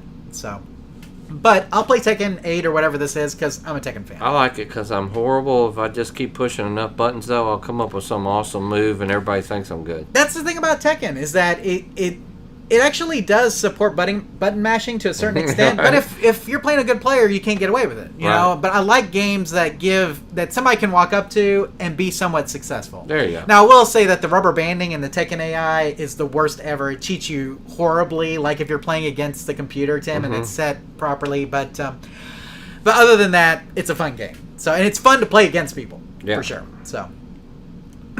Okay, Tim. Well, here's some news that you may... Before I continue, though. Cold Flesh and Fang says he has a Virtua Fighter cabinet. I play Virtua Fighter. It's okay. I like Tekken better. Personal preference, whatever you think. YouTube Punk says Tekken Tag Tournament for life. Absolutely. Good stuff. So... Okay, Tim. Okay. This news is very interesting. I don't know what everybody thinks about it. We'll get some input here from the live chat. But a live-action Pac-Man movie is in the works from Wayfarer, Bandai Namco. And this is from the Hollywood Reporter, Tim. This was an exclusive that they broke. So a live-action film is in development based on the classic arcade game character with an endless appetite, Pac-Man. The project hails from Bandai Namco Entertainment, the company behind Pac-Man, as well as games like Galaga and Tekken, and Wayfarer Studios, the production company founded by Justin Baldoni and Steve Sarowitz. The project will be based on an original idea from Chuck Williams, who also did Sonic the Hedgehog movie, Tim. Okay. So, of Lightbeam Entertainment. So, Tim, I'm going to be honest, I am a huge fan of the Sonic the Hedgehog movie universe. I think it's awesome. Super Mario is going to get a release sometime around April of next year from Illumination, the people who do the Despicable Me series, Minion series. So it seems like this was kind of something that was bound to happen. But whereas like Sonic the Hedgehog and they're more characters. I don't and Super and Mario kind of they have kind of a character based thing. Pac-Man's just really not known for his storytelling, right? So what do you think, Tim? Is it going to be successful? I'll wait and see. I'm not sitting there clocking down, going to open a night or nothing, but we'll see what it how it's like. It doesn't have a lot of promise for me though, because if you make him too cartoony, then it's not that interesting. And then how do you bring Pac-Man to life? I don't know. That'll be interesting.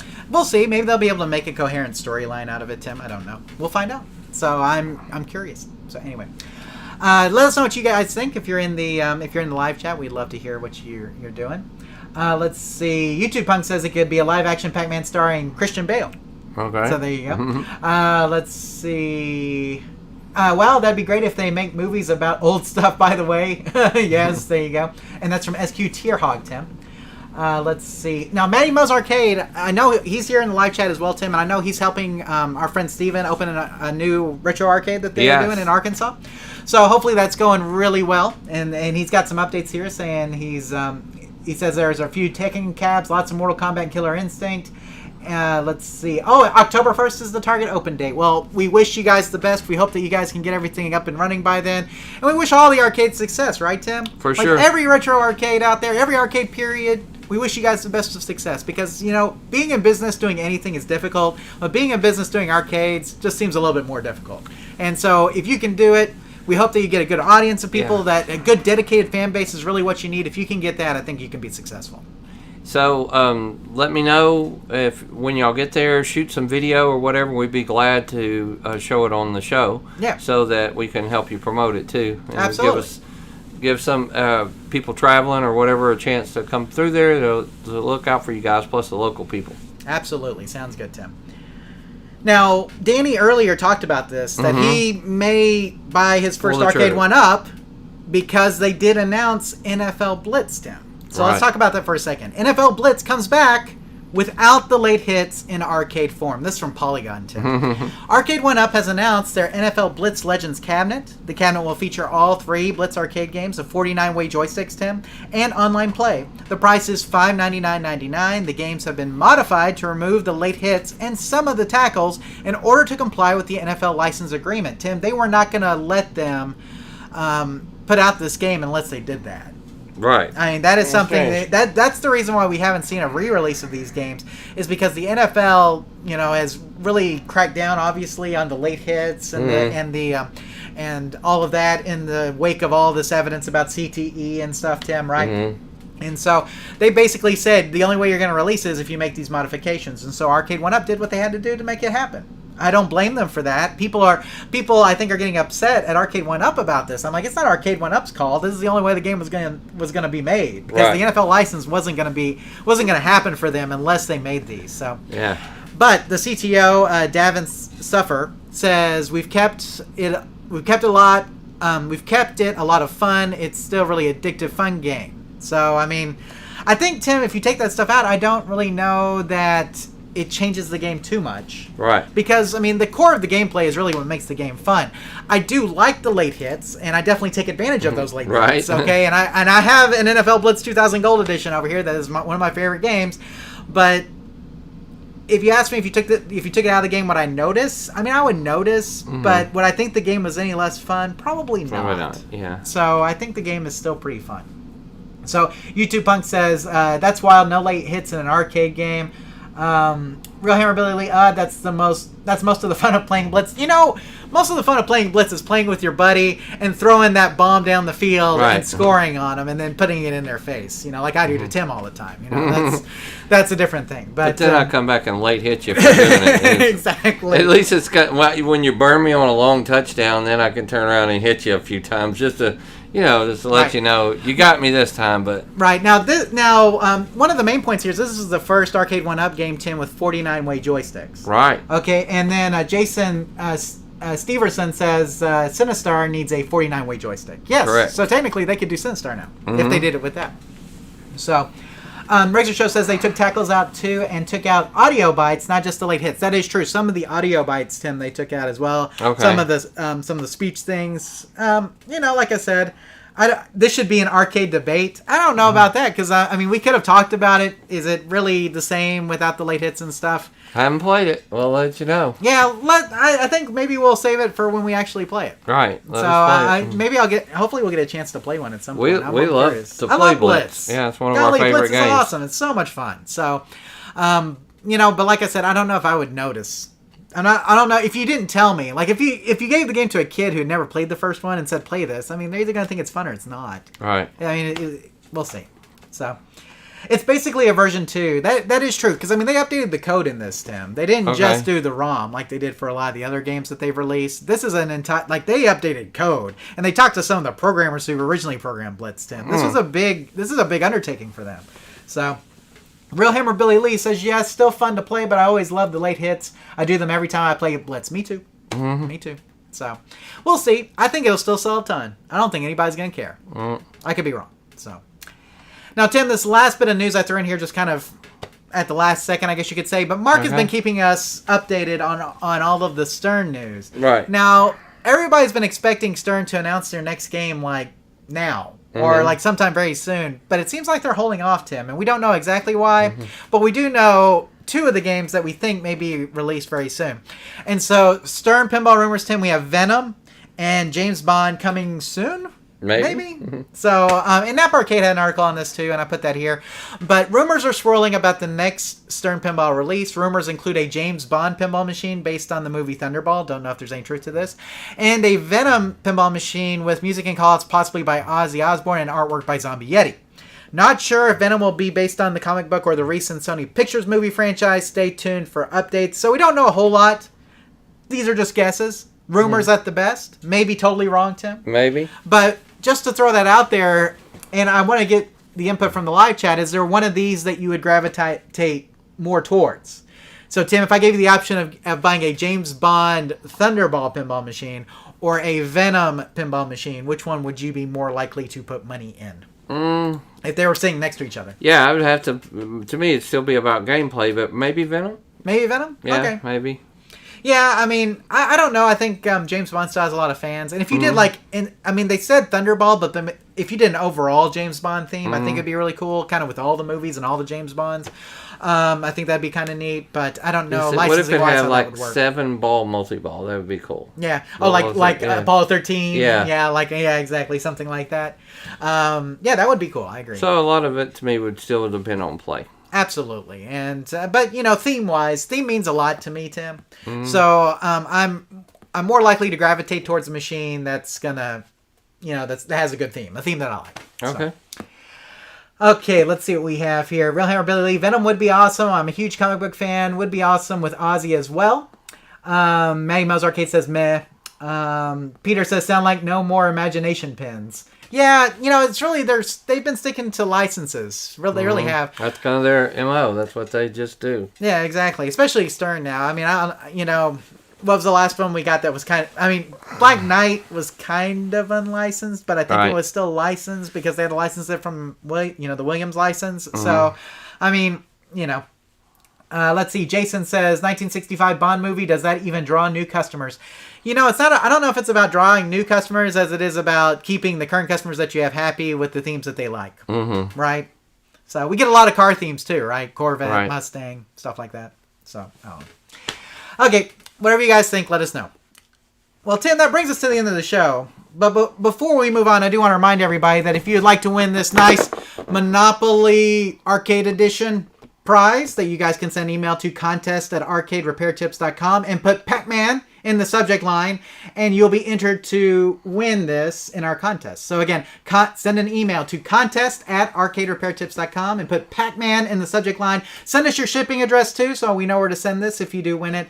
And we will be selecting a winner at random to send this to. We will not sell your information. All your information stays with us. Is that good? Yep. That got it all we in have there? a winner in the chat room. That's right. Cold Flesh and Fangs is in the chat room, and he won last time. So if you wanna win something, now's your chance. Send it in. We'll be picking a winner after the after show. So it's proof we actually do mail this out. Exactly. We actually mailed it. Look at that. So we will send it to you. So let's see. Maggie Mo's Arcade says still waiting on a Goonies pin, Tim. I would like that. Yeah, exactly. Let's see. Radford 119 probably draws the people who have the cash to buy a new pin. That's the key. That's the key. That's the audience. You figured it out. Geek Like 08 Antique Bond ain't gonna do it. And Danny says always loved NFL Blitz though. And late hits are awesome, but the only reason I buy it because a real NFL Blitz arcade is pretty expensive nowadays. That is true. Tim, NFL Blitz arcade games go for a ton. It seems like. Wow. I got mine. It was broken. It was not working, and I got it for a really good deal. And we fixed it. You just need a power supply. Now I think the hard drive's starting to go, and I have a flash kit for it, but I just haven't installed it. Like, I literally have the kit. I just haven't put it in. So, but the late hits, Tim, I think most people will still play it. I think so. Yeah, this thing's going to sell a ton. I bet. How many you think they're going to sell, Tim? I don't know. I don't know what their other numbers are like, but probably just as much as the last couple games, for sure. Yeah, and they announced, of course, last month, Tim, we talked about Marvel vs. Capcom 2 that they announced as well with 6 games in that cabinet. Now, all of these are more fan-favorite games, Tim, but here's the thing I think we found out. It sounds like they're going to start moving away from retail. Because, like, Walmart's, if you've been in a Walmart, it looks like all the Arcade 1-Up displays are gone. Right. So, I think Walmart's going to go to just selling them on the website. And probably same thing with, like, Best Buy. Best Buy may carry, like, 1 or 2 models in-store, but I think we're going to see... It sounds like their retail channels are going to be disappearing as far as in-store retail, but you will be able to order them probably from Walmart and Best Buy via their websites. So, and they'll do drop ship on those, I'd imagine. So, I think that's just the mall they have to go to. I think they're losing a lot of money, Tim, doing it the way that they did. And now with the cost of shipping and everything going up, they've kept the prices low. I mean, $600, I think, for both these cabinets, Tim, which isn't bad considering you get the riser, you get a light-up marquee as well. But still, when you think about it, having that in a retail space where you may only sell like 1 or 2 at full retail price, probably not worth it for most retailers. And it's a lot of shelf space. Shelf space comes at a premium. And here's the thing, guys, you may not know, a lot of people selling products pay for that. Okay, so like, if you want a spot in Walmart, a lot of times you have to pay for that spot in Walmart. So either through a discount or actually through paying the company for that. So there you go. Let's see. Jason says 20-year-olds in 1965 are close to 80 now. That's the broadest market. Well, probably, to be honest with you, right? So, 40 and 50-year-olds, old dudes are buying those pins. That is true. So that is true. So there we go. Okay, Tim, well, let us go ahead and wrap things up. We want to remind everybody that we want your arcade-related videos. If you want some free advertising for your YouTube channel, we're looking for people to submit short videos, 10 minutes or less, about arcade-related topics. Send a link of your video to questions@arcaderepairtips.com, and our staff will review it. If we like it, we'll use it during one of our live show episodes. Make sure to put a plug in for your channel so people will know where to find you. We look forward to seeing your submissions. So there you go. Tim, good stuff right there. Of course, we've done some of these videos like during the pre-show for the live show before, which is really great, and we'd love to put more videos there. So, Maddie Mo's Arcade, if you would like to, send one in about your new arcade stuff, we'd be happy to play that here as well. So, again, we're always looking to promote other channels, help other channels out any way we can, especially if you guys are arcade-related channels, obviously, because that's kind of our specialty, right? So, anyway, so please send them to questions@arcaderepairtips.com if you have those, and we'll be happy to review them, and if we like them, we'll play them on our channel, right, Tim? So, and then, guys, we have our contact information. We have our general email address at questions@arcaderepairtips.com. Questions@arcaderepairtips.com. You can put live show in the subject to get a mention on the show. Questions@arcaderepairtips.com. And then we have our YouTube page. If you're watching this live or if you're watching this after the fact, you know where it is. But if you're listening to this on the audio feed, you can find our YouTube page at youtube.arcaderepairtips.com. And Tim, we do try to cover the comments from the last live show on the next episode. So, again, if you're listening to this on audio, that's youtube.arcaderepairtips.com.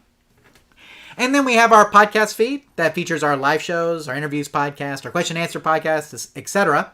You can find that on iTunes at itunes.arcaderepairtips.com, itunes.arcaderepairtips.com.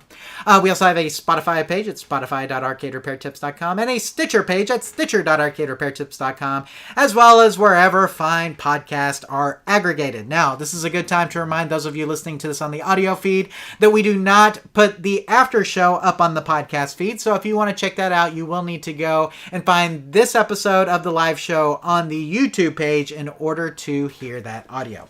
And Tim already talked about one thing we'll be mentioning on the after show, right? Mm-hmm. And what will we talk about? Oh, your trip coming up. Yep, upcoming trip. We talk about the shows that we're watching and all that kind of stuff. So if you want to hear non-arcade related topics, then you can hear the after show on the YouTube video for this episode. And then we have our social media pages, and we want to thank Mark, our community manager, for all of the posts he makes. Mark does a fantastic job on his pinball posts. Tim, all of the pinball information that we talked about in this episode came from Mark. So we want to thank him for posting stuff, as well as me and Tim. We tend to post stuff there, and you guys can find that stuff on our Facebook page at facebook.arcaderepairtips.com or on our Twitter feed at twitter.arcaderepairtips.com. Information from both gets cross-posted to each other, so you can follow one or the other. You don't have to follow both and get the same information. Again, that's facebook.arcaderepairtips.com or twitter.arcaderepairtips.com as well. So follow us there. We post all sorts of great arcade-related news. Right, Tim? Yep. So there we go. Okay, Tim, so we are coming to the end of the regular live show. Now, what happens, guys, is that when we close off the live show, me and Tim take a little break. We come back about 5 or 10 minutes, and we do the after show. And the after show is just basically the live show, except for any topic goes. There's no topics off limits. So if you're interested in that, if you're watching this video, you can just wait about 5 or 10 minutes after we end the regular live show, and we'll just roll right into that. Or you can get off here if all you wanted was the arcade-related talk, and we will see you next month. So those are kind of your options. Tim, anything else you want to talk about in the after show before we move on? I know we are going to talk probably some NFL. Yeah. Not just Blitz, but NFL in general. Right. So, me and Tim are Cowboys fans. It's not looking so good right now. So, but we can talk about that. We got rid of every quarterback, but I heard we got one back today. So there you go. A lot of... what do you call it? Like shuttle playing and shuffling around, and gamesmanship. Yep. Even. So a lot of stuff like that. We'll be talking about what we've been doing, Labor Day plans. I know you got, I don't know what you guys are doing. We'll be talking about those and some movies that we've seen. Tim, I've seen 2 movies since we last got together, and okay. Did I talk about Jurassic Park last month? I think yeah, I did. I think so. So I'm not going to talk about that one, but I did see Top Gun Maverick. Oh, I still haven't seen it. Okay, so. I will talk about that and one other movie that I've seen along with some TV shows, Tim, including Mike. Okay. Which is a Mike Tyson dramatization on Hulu. That. So we'll talk about that. But Tim, let's go ahead and wrap it up real quick. Anything else you have before we wrap up the regular live show? No, thank you guys for the lively live chat today. We appreciate you guys for being here, and good luck to whoever wins this fun game. This will be the last chance while you still haven't got your entry in. Please do that. We will be drawing for that. Send an email to contest@arcaderepairtips.com. Put Pac-Man in the subject line and make sure you put your address in there so we know where to send it. Again, we'll keep all that information private, but that's how you enter, guys. Make sure you enter, and we will pick somebody. Tim will pick somebody at random, and we'll ship it to you. So there we go. I do want to also thank the live chat. You guys were great tonight. We love having you guys here. It's always fun when there's more people in the live chat. Tim, doing it on the first is not my favorite thing because I feel like people get paid and maybe they want to go out or whatever the case may be. But I think this one worked out pretty well, so we're glad that all of you guys could join us tonight. We appreciate you all being here live, but we also appreciate it if you're watching this after the fact. But we would encourage you to join us next month for the live show. Tim, we have 5 weeks till the next one. We have an extra week because September's a little bit longer. Right. Plus, we are starting on the 1st. So it'll be a little while before our next one, but we do hope that you join us for the first Thursday night in October, Tim, which we'll be talking Halloween. Maybe I'll wear a Halloween-y shirt or something. Maybe I'll have some pictures, maybe with you, if you are in the Connecticut, near Boston area. Let me know. Maybe we can hang out and get a few snapshots or something. There we go. Well, guys, let's go ahead and wrap it up. You can stay tuned for the after show. But if this is your exit ramp, we just want to remind you, here at Arcade Repair Tips, when we fix the game, we play the game. Take Bye, care, everybody. We'll see you soon.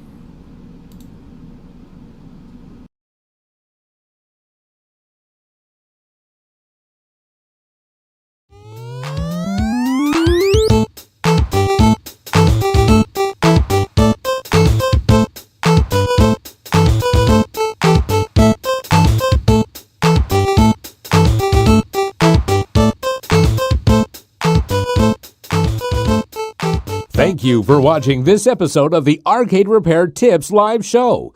All of our past episodes are available on our website at arcaderepairtips.com or on our YouTube page. This show is intended for entertainment and educational purposes only. Please consult a professional before attempting to repair any coin-operated machines yourself. The preceding program is a Varcade Entertainment production.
Oh. And we're back. So, back to the front for the after show, Tim. Yeah. Now, before we get too far into this, we had a couple of little things here in the live chat kind of left over, Tim, that we did not address. Danny says, I really wasn't a fan of Arcade 1-Up, but there are a couple I'd like to have because I can't afford real arcades because they are so expensive. That is true. Mm-hmm. And I think that was their goal. Yeah, exactly. One of their target markets. Dragon's Lair is a great example. Killer Instinct's a great example. Marvel vs. Capcom and Blitz are great examples of games that are very expensive to get like a full stand-up model of that you can get in Arcade 1-Ups relatively inexpensive. So, for sure. Let's see. Seahorses all night. Arcade 1-Up at your local Dollar General. You'd be so lucky. Obviously, Walmart has them, but now, like I said, retail spots starting to dry up for those. So, let's see. Geeklight08. Arcade 1-Ups grow on you. They do. I mean, I've got some. You know. I mean, they're fun to have. I mean, the kids like them. Why not? You know. Knights of Old, I did want to say this. Do you offer any paid live video one-on-one repair help? So typically we do not. Mainly because we just don't have time to do it. But I will exchange a million emails with you if you will send them to questions@arcaderepairtips.com. And I will give you, Knights of Old, a little hint, a little trick. You can also text us at 972-8AR-TIPS. This is an Arcade Repair Tips. Or 972-827-8477. You can actually text us. Did you know that, Tim? I did know that. So you can text us at 972-827-8477. So that's a good way to get a hold of us if you want some additional help. You can text us there, and that's a little bit more immediate, obviously, than emailing, right? Mm-hmm. And so texting, you can send pictures and stuff like that a little bit faster and everything. So if you would rather do text, you can do that, or you can send them to questions@arcaderepairtips.com. Tim, literally, I have email chains that go on and on and on, probably 50, 60 questions back and forth or whatever. So I mean, we have several of those. So I mean, we will try to help you as best we can. It's just really hard for us to do one-on-one repair video stuff just because time. Right. You know, we schedule this. We know the first Thursday night of every month we have this, but I don't see Tim and he doesn't see me most of the time during the month. So because we're so busy, we can't get together.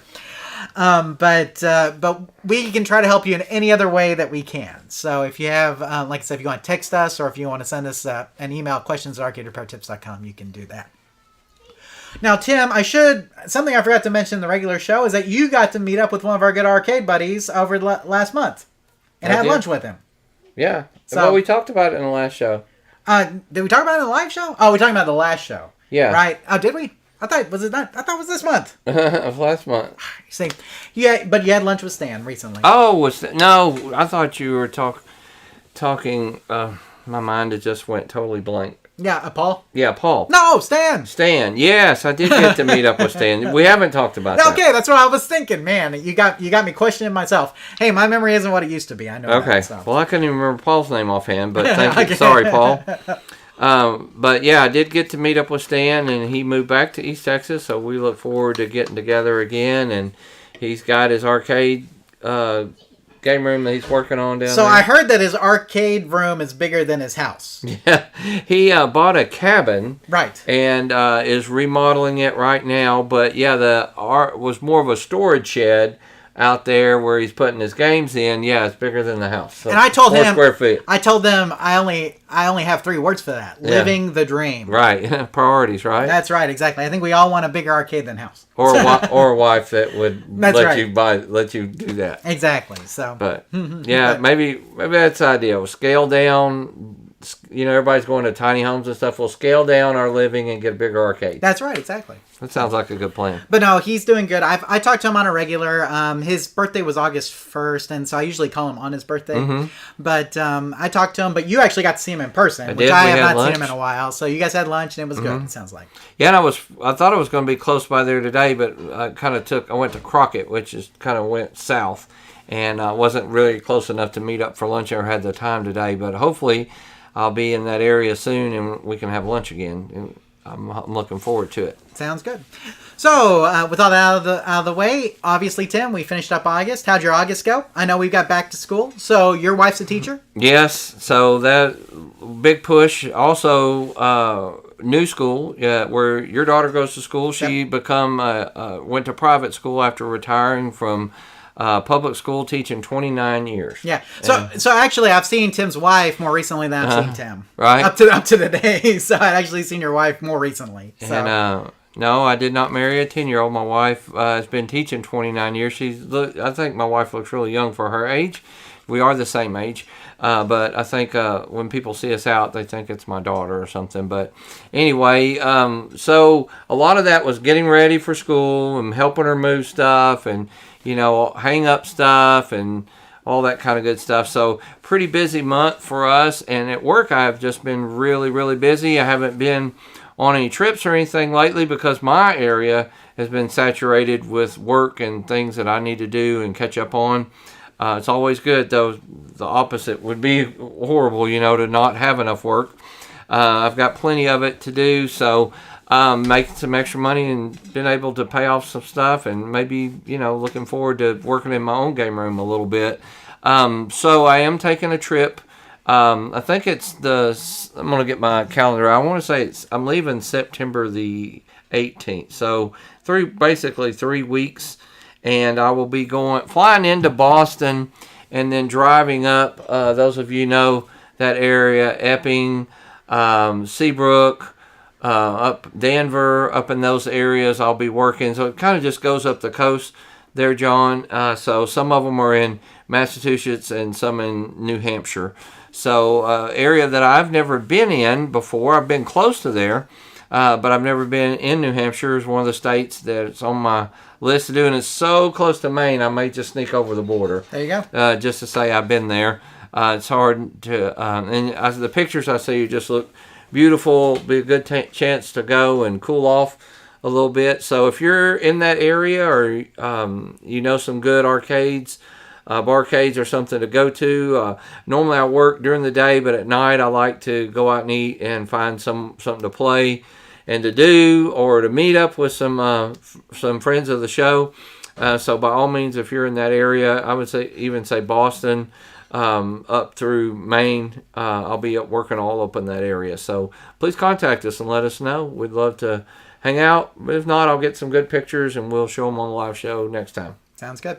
As far as back to school for us goes, of course, got the kids in school finally, Yeah. So they're all doing their thing, and it's been busy. My wife is a professor, so she had to go back to school, and Right. that was tough as well. So she's doing her best, and I don't have school, but I've been working this whole time, so of course doing that. But it's been good. You've been trying to buy school supplies. Yeah, trying exactly. to earn enough money to buy. Exactly, all that kind of stuff for sure.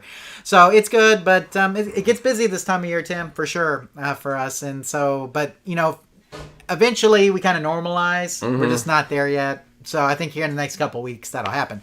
Looking forward to a wonderful Labor Day weekend. Tim, any big plans for Labor Day? Honestly, no, and purposely. So we have just went and gone and done stuff. So a couple things I'd like to do. We're going to Little Theater, see a Civic Center play on Saturday night with my in-laws. Sunday, probably just church. Don't have much planned to do. And Monday, I'm thinking that we may just sleep in, and instead of a cookout or something, we may just go to a movies or something. There you go. Spend the day together. Now, here's a little deal tip for you. If you go on Saturday, $3 movies all day at every theater. Oh, wow. That's National Cinema Day. Okay, didn't So know that. $3 movies. Now, it's probably going to be packed, but Okay. $3 movies. Well, can't So, beat that. Yeah. Now, buy your tickets now if you want to Okay. see something. So, we talked about Top It's Gun not Maverick. just AMC? What? No. It's not just AMC? Not Everybody. just AMC. Everybody. Wow, that's interesting. So, you said Top Gun Maverick. After seeing it at home, I can say it is something you probably want to see in the theater. Okay. Okay, but here's the deal. If I saw it in the theater, I would have been sick. Mm-hmm. Because I'm motion sick. Okay. So, but I would say it's a good thing to see. And did you hear that Movie Pass is trying to make a Yes, comeback? I saw this. And yes. so that would be interesting to talk about one day if they do. If you never Absolutely. use Movie Pass or you listen to old episodes, that was an interesting time when they were offering passes for a really good price. Absolutely. So, I would do investment talk, but you probably haven't been doing much. I haven't been doing much. Been holding on. So. Yeah, there's been some real runners in the last few days. I just didn't, I'm too busy to even catch them. There's the Bed Bath & Beyond pump. Yeah, Pump and dump. So if you're into that. So sounds like, though, I mean, even after that stock pump, they're going to close like 100, 200 scores, something like Wow. that. So, yeah. you know, they sound like they're struggling. So I don't know. Let's see. Sports stock. We mentioned the Cowboys. Man, we've had injuries, and then I don't know why they decided to get rid of some of our good players or not work out deals with them. Yeah, it's weird. I'm excited for some of the young players who are really playing good and showing. This is also, there was only 3 preseason games. Right. Longer season. This is the first time we're used to seeing these, 4 or 5 preseason games, and then the last game finally the starters will play, and it was always kind of fun to watch some of the guys trying to make the team, and of course, about the kick returner that returned a punt and he'll make the team, right? Yeah, he will. So it's it's always weird. But we got how like they make some of the decisions. As far as like receivers go, we got like CeeDee Lamb, right? And then like our offensive line, I think is all new, which makes me nervous because that means Dak is gonna. It's not all new, but I mean we've got a lot of new people there, right? I mean, we got a new guy on the blind side, I think, which is not good. Mm-hmm. So I mean, it's like a worry about Dak, but we'll see. We'll see. I don't know. So, you got NBA, NHL off season. We got players moving all over the place. Tim, I don't know if you kept up much with that. I'm watching baseball. Tim has a Ranger shirt on. I am watching baseball. I'm going to a game, Tim, here in a little bit. Yeah? I got tickets to a game in September, so looking forward to that. I can talk about that in the after show for next month. Let's see. I'm trying to think of what else. I think that's about it as far as sports talk is concerned. Not a whole lot. Just haven't been watching. I mean, I'm watching the Rangers, but we're terrible. We're playing Boston, but they're equally terrible. So, right. I mean, that's okay. I don't know. I want to go to a game, but we're not doing anything this season. So, it is what it is. And, we fired John Daniels. We fired Chris coach, Woodward. Yeah, manager. So, I mean, that was kind of a thing, Tim. I mean, yeah. John Daniels, you and me got to talk with him one time, right? Mm-hmm. Yeah, so, I mean, we got to go to an event where he answered questions and seemed like a really nice guy. Mm-hmm. But he had been with the team a long time. It was young, and the young kind of that's right guy back then. And now he's been with the Rangers for like 18 years or something like that. Something ridiculous. But when the team's not doing well and it's been 18 years, you gotta do something, right? Right. And so I understand. Check them up somehow. That's right. It is what it is. So. Danny says, yes, ready for football, definitely. Let's go Colts. And we play Dallas this year. Yes, you do. And we'll see how that goes. I wouldn't be surprised if you won. I'm not laying any money on the Cowboys at any game this year, but they may win them all. Who knows? It's crazy like that. Okay, let's talk about movies and TV shows. I want to start with the stuff we both watched. Okay. So now Tim texts me, and he's like, hey, have you seen this movie, or documentary, really, called Mully on Prime Video? I said, no, I haven't. It didn't say a lot. I just said watch it. You just said watch it. So I watched it, and it was really good. So, Tim, give us the overall take on Mully. Well, I would say that you ever just feel like that maybe your life isn't what you would have liked for it to be, or maybe if things would have changed and different, maybe you're just not happy where you are now. It's one of those movies that'll make you appreciate what you have. And so Mully was a guy who basically his parents left him. He was in Africa. And his parents left him at like 10 years old, and he was on the street, homeless. And I can't imagine that. But he determined that he was not going to live that way forever, and he got a job, and he started buying a taxi cab company, a taxi cab company. At any rate, he became a multimillionaire, one of the richest people in Africa. Right. And one day, a guy he saw begging for money, and I'm not giving anything away, we'll just synopsis here, asked him for money, and he was kind of snobby to him. And then he felt bad because he remembered at one time he was homeless, and he thought, no, that's not right. So he began to take in these homeless kids and try to help them. And that turned into, we'll make a long story short, over 1,000 kids and he never turned anybody down. And the more he gave, the more he got. And so, if it's just a good feel-good story, I would watch it with your kids or with your wife. I think it would be a good story. Very inspirational. Very inspirational. Kind of reminds me of what's the Will Smith movie we like to watch? The Pursuit of Happiness. The Pursuit of Happiness. It's like one of those movies you just need to watch every 2 or 3 years. When you think your life, I just think how good we have it. Just having a place to live and to live in the United States and things, and how he literally changed his country's environment. He literally created jobs and wealth where it was nothing, where land that basically was given to him because it just was worthless. And so, I think everybody has talents and everybody has something, but you're really better off than you think. So that would be a good movie if you're feeling kind of down or you need something just to say, does anybody really care about me or am I doing anything? I think that we all can do something. And I think it sometimes just takes a little leap of faith. So it's kind of challenged even me and my wife about maybe we're not really, there's more we could do. We could help more people. We could do more things. We're kind of getting to where... You kind of buried the lead a little bit. He gave everything away to do that. Yeah, he gave every... So he was a multimillionaire. And he gave every single penny, basically, he had a way to do that. To build a children's foundation. Yeah, to build a children's foundation, and now is still, it all came back to him, though. Absolutely. And so, if you didn't know the same story, John, I'll encourage you to look up R.G. Letourneau, that Letourneau College is named after. He was challenged one time, and he gave 90% of his income away and still was making millions of dollars. And so, it's kind of a similar story, actually. But anyway, just a good movie, you guys. If you just need a inspiration, you need to kind of pick me up in your life and to see what the difference that one person could do. And he literally changed the way that crops are grown, and it grew crops, and it changed the atmosphere to where rain would fall, and just literally not only feeds, still plural, over 1,000 kids of his own a day and houses them, but they have more than they can handle, and they were sharing with taking to all these poor places and feeding other people from their abundance. Right.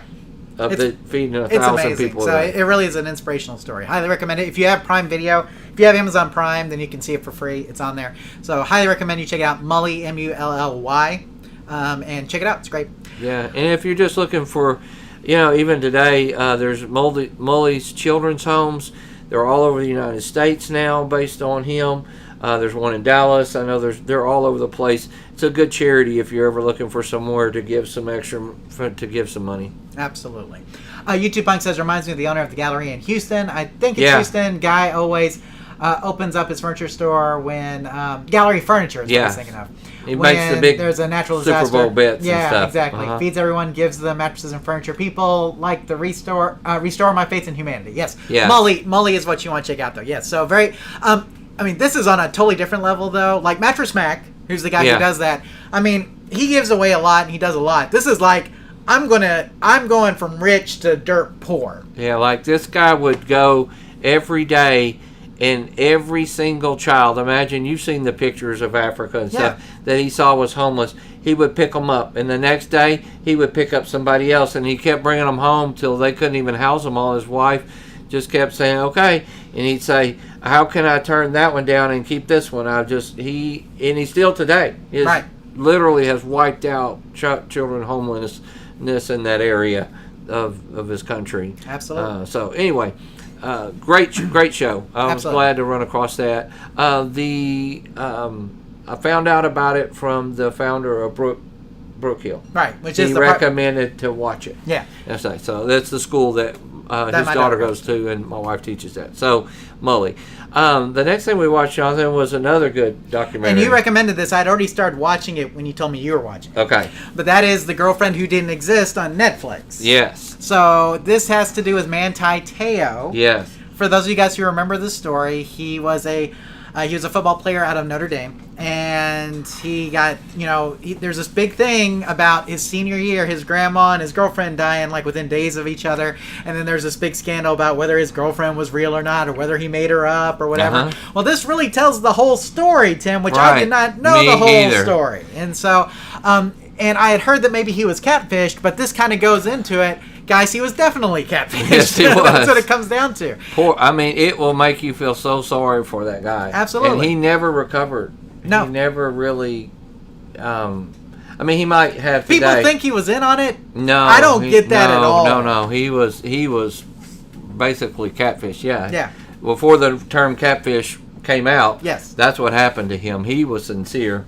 Right, exactly. And it really, that is a great, I'm trying to see what is that. It's part of a series, like Yes, the it 30 is. for 30. So beyond that, they're all good. They're all released right now. Right now I'm watching the one about the referee who threw basketball games embedded on games that he refereed, and how he kind of got into that and what caused him to do that, and how he basically threw away. I didn't realize how tough it was to be an NBA referee. Oh, yeah. And how much pay they made. It was good pay. Yeah, it is good I mean, pay. he was a very successful, and how he even started off as a great referee. He made his very first game, he made a very controversial call.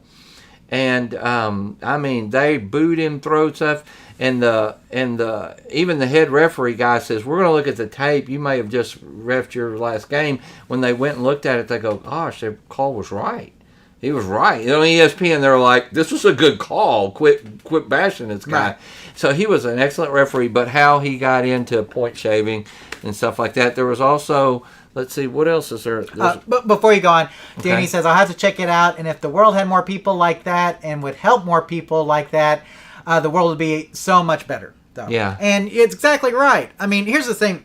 We only have each other, guys. Right. There's only us humans here on the planet, so we got to pick each other up, because nobody else is going to pick us up. It's Right. only us humans. Right. So it's like, so if you see somebody struggling, you got to help them, because nobody else is going to help them if not one of us does. Well, So what got me is how much of a difference one person could make. Absolutely. How he literally changed his country's environment and grew crops and came up with a system.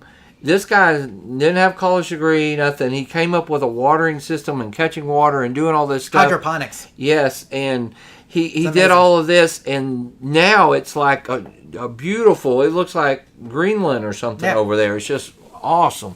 Anyway, can't say enough about Mully. Yeah. But these sport documentaries, if you like the 30 for 30 series that ESPN does, I love all of them. Oh, yeah. Every one of them. Every time I start watching one, I Yeah. always get into them. That's the same thing that's happening with these shows. Oh, the other one that I show was the fall of N1. Right. And how they rose and fell. And that was a really interesting story too, and how the people who the star basketball players, remember the professor and the people, they didn't really get anything out of it. The N1 sold for like $250 million, and they got squat. Right. And so that was another great documentary. So what have you been watching? I know you said Well, you watched. Go ahead. So YouTube Punk says something here, Tim, that we've talked about. Okay. And this has to do with Mully. And so Okay. before we move, We don't have to. he says, if I had Bezos money, like Jeff Bezos, I couldn't give it away fast enough to charities and the poor. Right. So here's the deal. You have your money. Right. Give it away to charities and the poor. Right. And I know that sounds really, that sounds really rough. You can't give on his scale. Right. We understand that. Well, it's got. But give something. I'll give you a great example. One time we were driving down Walmart. Now, I understand there are people out there holding signs and they're scamming you and all that. I tend to believe that God sees you and your heart, even if they're scamming you or whatever the deal is. And so I looked in my wallet and I just had a couple bucks. And I gave the guy a couple bucks, and my wife said, "Do you think that's really going to help? What's $2 going to do?" And I'm like, it's doing something for me. Number one, it's all I had. But number two, if every car behind us gave $2, then he would be, so don't think that what you do, it may be not on, and the truth really, and we'll be real, YouTube Punk, is, the truth is those people that do have it, there's a reason they have it. A lot of times they don't give it. And they do a lot of charity work and stuff, don't get me wrong, but I'm just saying, a lot of times the more money you have, the harder it is. Right. So if you give what you have now, and then let God spread and multiply that, or something, or in something else with other people's givings, it will matter. Yeah. Or you can't change the whole world, but you can change one person's world. Right. So I would encourage you to think about what we're saying right now and do that. Find somebody that you can, one person that you can help. And that's how Mully started. He started with just one person. Just one kid. He kid. saw one kid. And and it kind of grew. Watch that show and you'll see what we're talking about. You really can make a difference, and you don't yeah, it helps. I think finances help. They really do. You know, the more that you have, the more you can give, but you can give. The percentage is the same. Right. We talked. Yeah, me and Tim have had this debate before, where it's like, well, I don't feel like I have enough to give. Right. I don't feel like I have enough to give, and we feel like, look, it doesn't matter how much you have, give what you have. Right. So I mean, give something. It doesn't have to be much. Like Tim said, $2. Look, if anybody's holding up a "Will Work for Food" sign, tell them I've got a job for them in Tyler. Right. Texas that they can come have, because we need people to come mix rubber. So if they're up for working, we can find you a job. But we understand that sometimes people have an immediate need, right? Yeah. Like this guy that's standing on the corner holding the sign. You know, maybe he does, maybe he doesn't. We don't know, but maybe he has an immediate need. So like in those times, just you don't have to give a ton.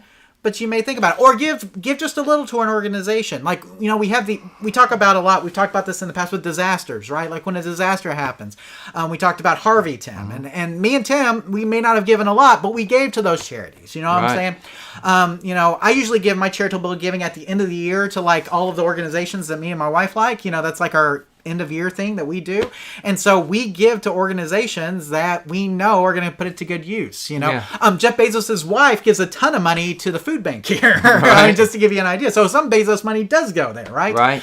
But we do believe that there are things that you can do even with just the meager funds that you may have to help. Tip your waiter or waitress way more than you normally would. Yeah. So now YouTube Punk is unemployed at the moment. Okay, and I know that. Okay, so I mean that is a little bit tougher. Okay, save your funds, find a job. If you don't mind slinging rubber, I got a job for you.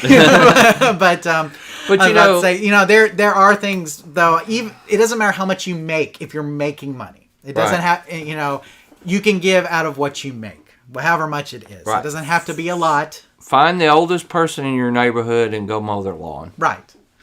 I mean, time is another thing that you can give. People always think it has to be monetary. You can give your time. But there's a cup that I got my wife, I think it was for Christmas or her birthday. It says, "Kindness is magic." And I believe that. I believe that when you're kind to somebody, it's like magic. And it's also contagious. And contagious. It is. You know, when I'm around somebody, I like to be around giving people. Yeah. I like to be around people that are not stingy. Mm-hmm. I don't like being around a stingy person. And so it is contagious. And, anyway, you know, and I understand. Sometimes, you know, you use your common sense. Yeah. You know, you can't give something you don't have, but what you have, you can give. Yeah. So, I mean, like, Food Bank always needs volunteers to help sort through all the stuff they get. You know, we have, me and my wife have worked for an organization here where they give out, like, back to school happened, and they give out backpacks and stuff to school kids, and we help hand out that stuff. Or we help the people apply for that stuff. You know what I'm saying? I mean, it's like, you don't have to necessarily give monetarily. You can always give of your time as well. That's the same kind of thing. But if you do have the means, you have enough to give. If you have a job, you have enough, even if it's a little bit, to help somebody else out. Yeah, we've even fixed arcade games at local charities, Boys and Girls Clubs, things like that. Yeah. We fixed them for them and didn't charge them anything because that was a benefit and to help them. Right. And kids loved it. Yeah. So, I mean, there's so much you can do. You just have to look for the opportunities. And, you know, like Big Brother, Big Sister programs even are really great. There's a lot of kids who just need a positive male or female role model in their life, Tim. Mm-hmm. And so you can be that to somebody who may not have that. And so that's just time. It's not, you know, a lot of times if you don't have money, you have more time. Or if you don't have time, you have more money or whatever. You know, you give out of what you have. Right. Give what you have. You know, anyway. Totally off the subject. Sorry. We have talked about this, and that's why I brought it up. I'm telling you, that show has made such an impact on my life and the way I think, and the way that just over the last month. So I think we have me and my wife have challenged each other to look for more ways and to be better humans to each other. In a world where I almost can't stand to watch the news, John. I can't stand to listen to political stuff, and everybody's just arguing, and nobody's getting along. I just want to see people help each other. Absolutely. You know what? Somebody that's hungry, when I give them a sandwich, they don't go, hold on a minute, are you a Republican or are you a Democrat? I want to make sure. No, they're hungry. They'll take what you got. Right. And you give what you got. You don't ask them, let me ask you what your affiliation is. No, you see that they're hungry and you present the need. Until we get to that point where we just learn that we got to help each other, we're never going to get along. It's just society needs to change, and people like Molly, one person can make a huge difference. Maybe it's somebody that's listening here tonight. Danny says, "What comes around goes around. It will come back to you in life." I believe that. I do believe that. Right. I believe you reap what you sow. So, you do. You reap what you sow. You reap more than you sow. Yep. If you sow one grain, I always say, how many of seeds are in an apple? Right. 10, 20. Mm-hmm. How many apples are in a seed? Right. Could be thousands, millions, enough to feed. So you plant one seed, it grows one tree. Right. So you reap more than you sow. You reap later than you sow. It doesn't happen overnight. But you're always going to reap something. It can be good or bad, right? You wrote sow bad seeds, you're going to reap. So I would encourage you, find good ground to plant your seed in. Find somebody that really is going to appreciate it. I like to help people that appreciate it. Right. I like to help people that really need the help and are willing or show that gratefulness and that gratitude, even on my own kids. I was going to say, if you're giving money, make sure that you do your research too into the organizations. I like to give my money local. When we donate to charity, we donate to local charities that we have worked with, and been involved in, and so we know where the money goes with that. But be sure you know where your money's going with these organizations. Tim, there's been so many times where somebody will call you up asking for money, and they may only give 10% to charity, and the rest of it's for administrative fees. Yeah. CharityNavigator.com is great with that. But if you work in your community with those organizations, I can guarantee you will see which organizations are the good ones and the bad ones. You will know.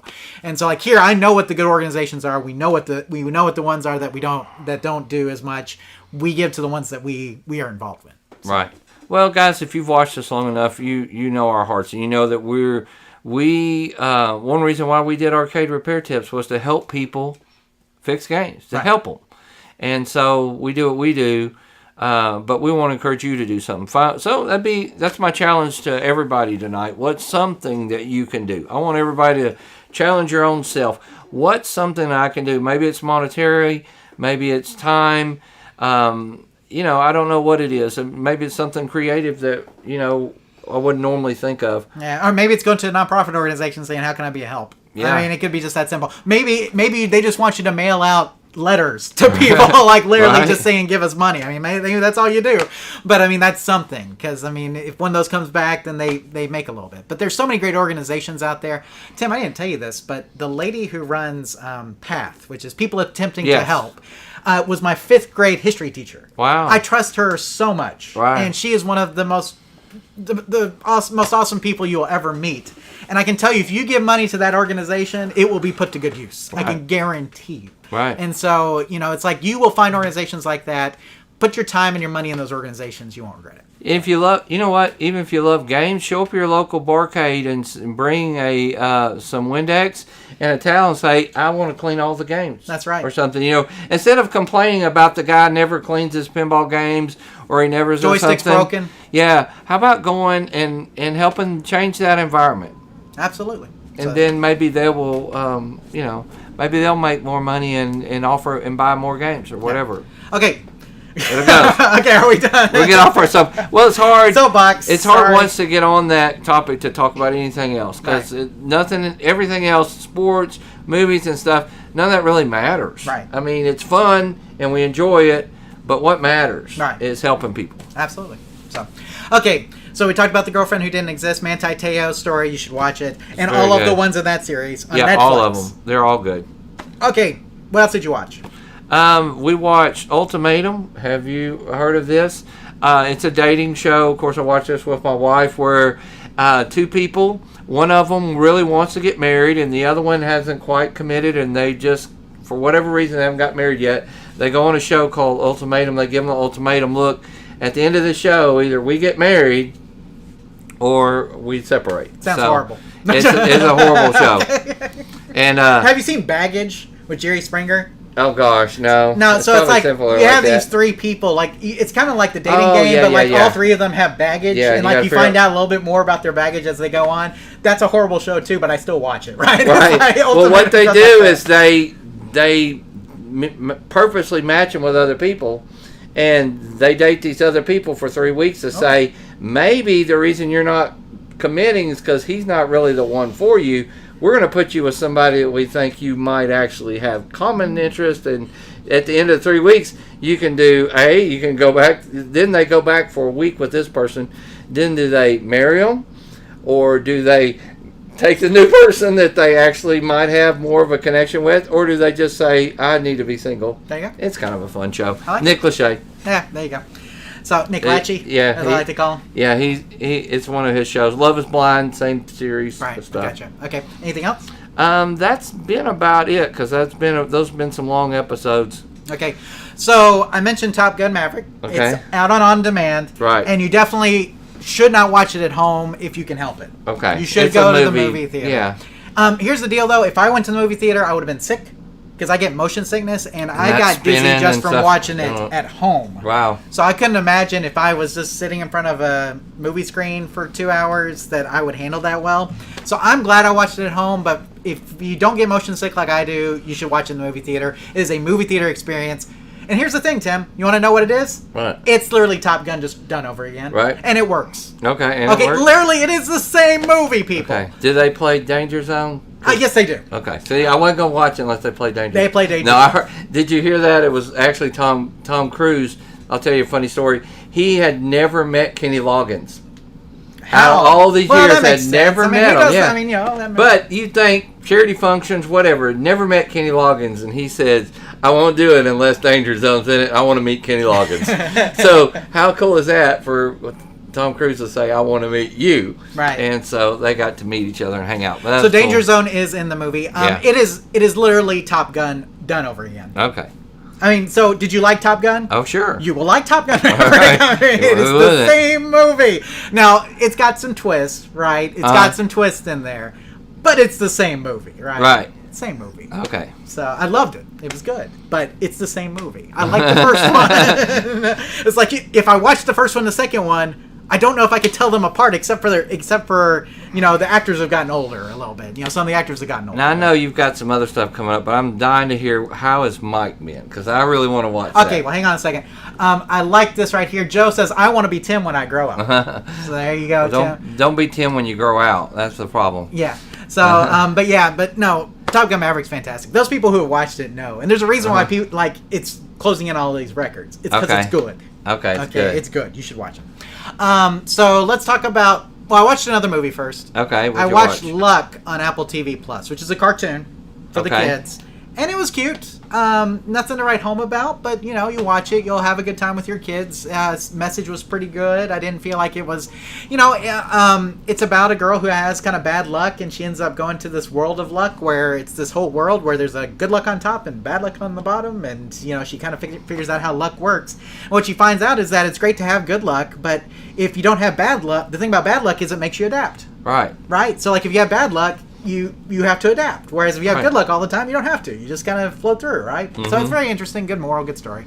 If you have kids, Okay. it's good to watch. Before I get to Mike, let's talk about another Apple TV Plus show, Severance. Okay. Haven't heard of it. It is done by Ben Stiller. Like severance pay? Yes. Like your... But it's different. Ben Stiller, You have not okay. heard about this. No, I It's not a haven't. comedy in a Okay. way. So this company comes up with this plan that they call Severance. And so what they do is they implant a chip in your head, Okay. so that when you're at work, you only have memories at work, and when you're at home, you only have memories of home, Oh, and so the you two can- never cross. Okay, you so can just when you leave go up, when you go up in the elevator, Uh-huh. basically a switch flips in your mind, and you only remember stuff that you did at work. Okay. Okay, and then when you go down the elevator, a switch flips again. You only remember stuff at home. So you're not constantly sitting at home thinking about Work. stuff you got to Exactly. do at work. Well, and the main character, I'm not going to give away too much here, but he goes through a traumatic experience to where he's kind of sad all the time, Mm-hmm. and so that's why he signs up for this, is because like he's at work and he feels sad, but he's like, with this, when I'm at work, I don't have memory of the sadness, so Okay. I'm just working. Get more done. Right. But what they figure out is that this company they're working for may be doing some weird stuff. Mm-hmm. Okay, and so they call like your your work personality an innie, and like your home personality like an outie. Okay. Okay. So the innies and the outies, you're the same person, but literally you're two different people. Sure.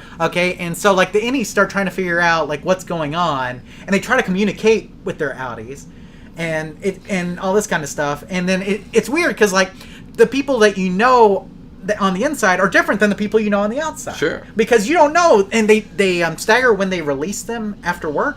So they don't even see each other when they're leaving. So they might not even run into each other, not even know who that person is. That's what happens. They run into each other, they don't even know who that person is. Wow. But at the end, they figure out some things, and it ends on a massive cliffhanger.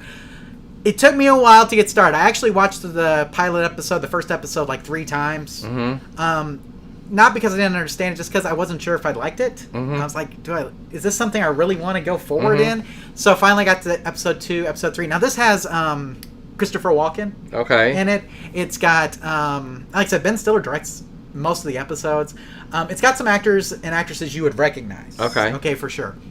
But it's an interesting concept, and and the payoff is so good that it has like a huge kind of really like nothing happening lull in it for like 3/4 of it. And then the last quarter is fantastic. Okay, so if you can get through the 3/4 of episodes, you get a huge payoff with the cliffhanger. A huge payoff.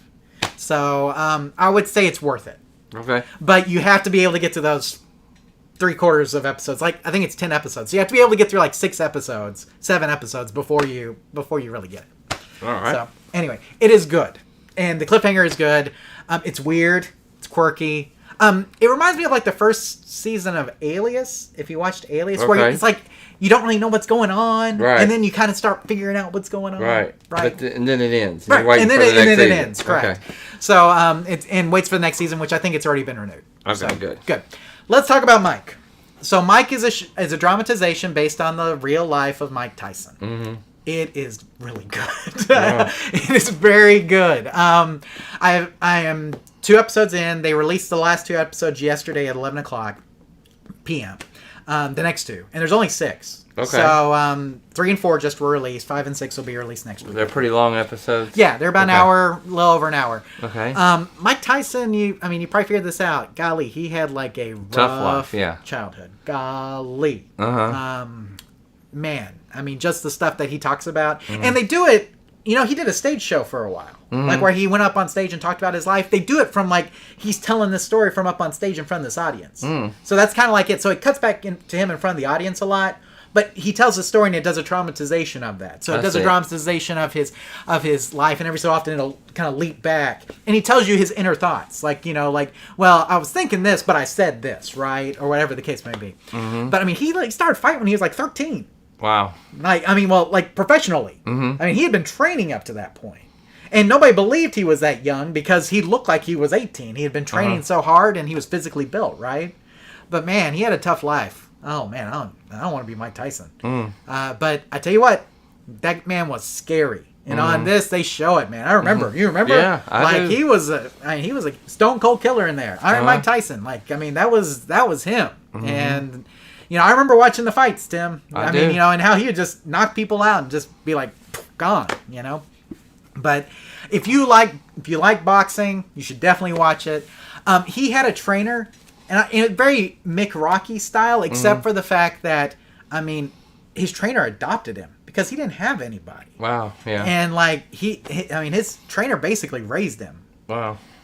So and his trainer didn't teach him much about anything but boxing. That was a problem. But so we haven't gotten to. We're about to get to the Robin Givens part in episode 3. Okay, so that's where I am right now. That'll be interesting. But I want to watch it. I almost stayed up late to watch it last night. I may binge it this weekend. You need to watch it. It's good. If you like boxing at all, you should watch it. Then we had She-Hulk, Attorney at Law. It's on Disney Plus right now. I saw that. We've seen 2 episodes. It's really good. It's got Mark Ruffalo as the Hulk in it. Okay. So it's MCU connected, which is really nice. So it's not bad. It's funny. Okay. And I like it. Highly recommend it. And guys, can't say enough. We got 8 more days till Cobra Kai season 5 comes out. Wow. I've got my Cobra Kai shirt I on, see Tim. You that. see all that? I am very excited about season 5. I will probably binge it in a day. Yeah. So, like, oh, it's done. So I won't be coming in today. Cobra Kai yeah, just came exactly. out. It just came out. I'm binging this thing. So yeah, I mean, it's good. I'm sure it'll be good. And I've seen the previews already. Have you seen some of the previews? Mm-hmm. Oh, it looks good. It does look good. They're bringing back what's his name from the Karate Kid Part 3. What's his name's little trainer guy.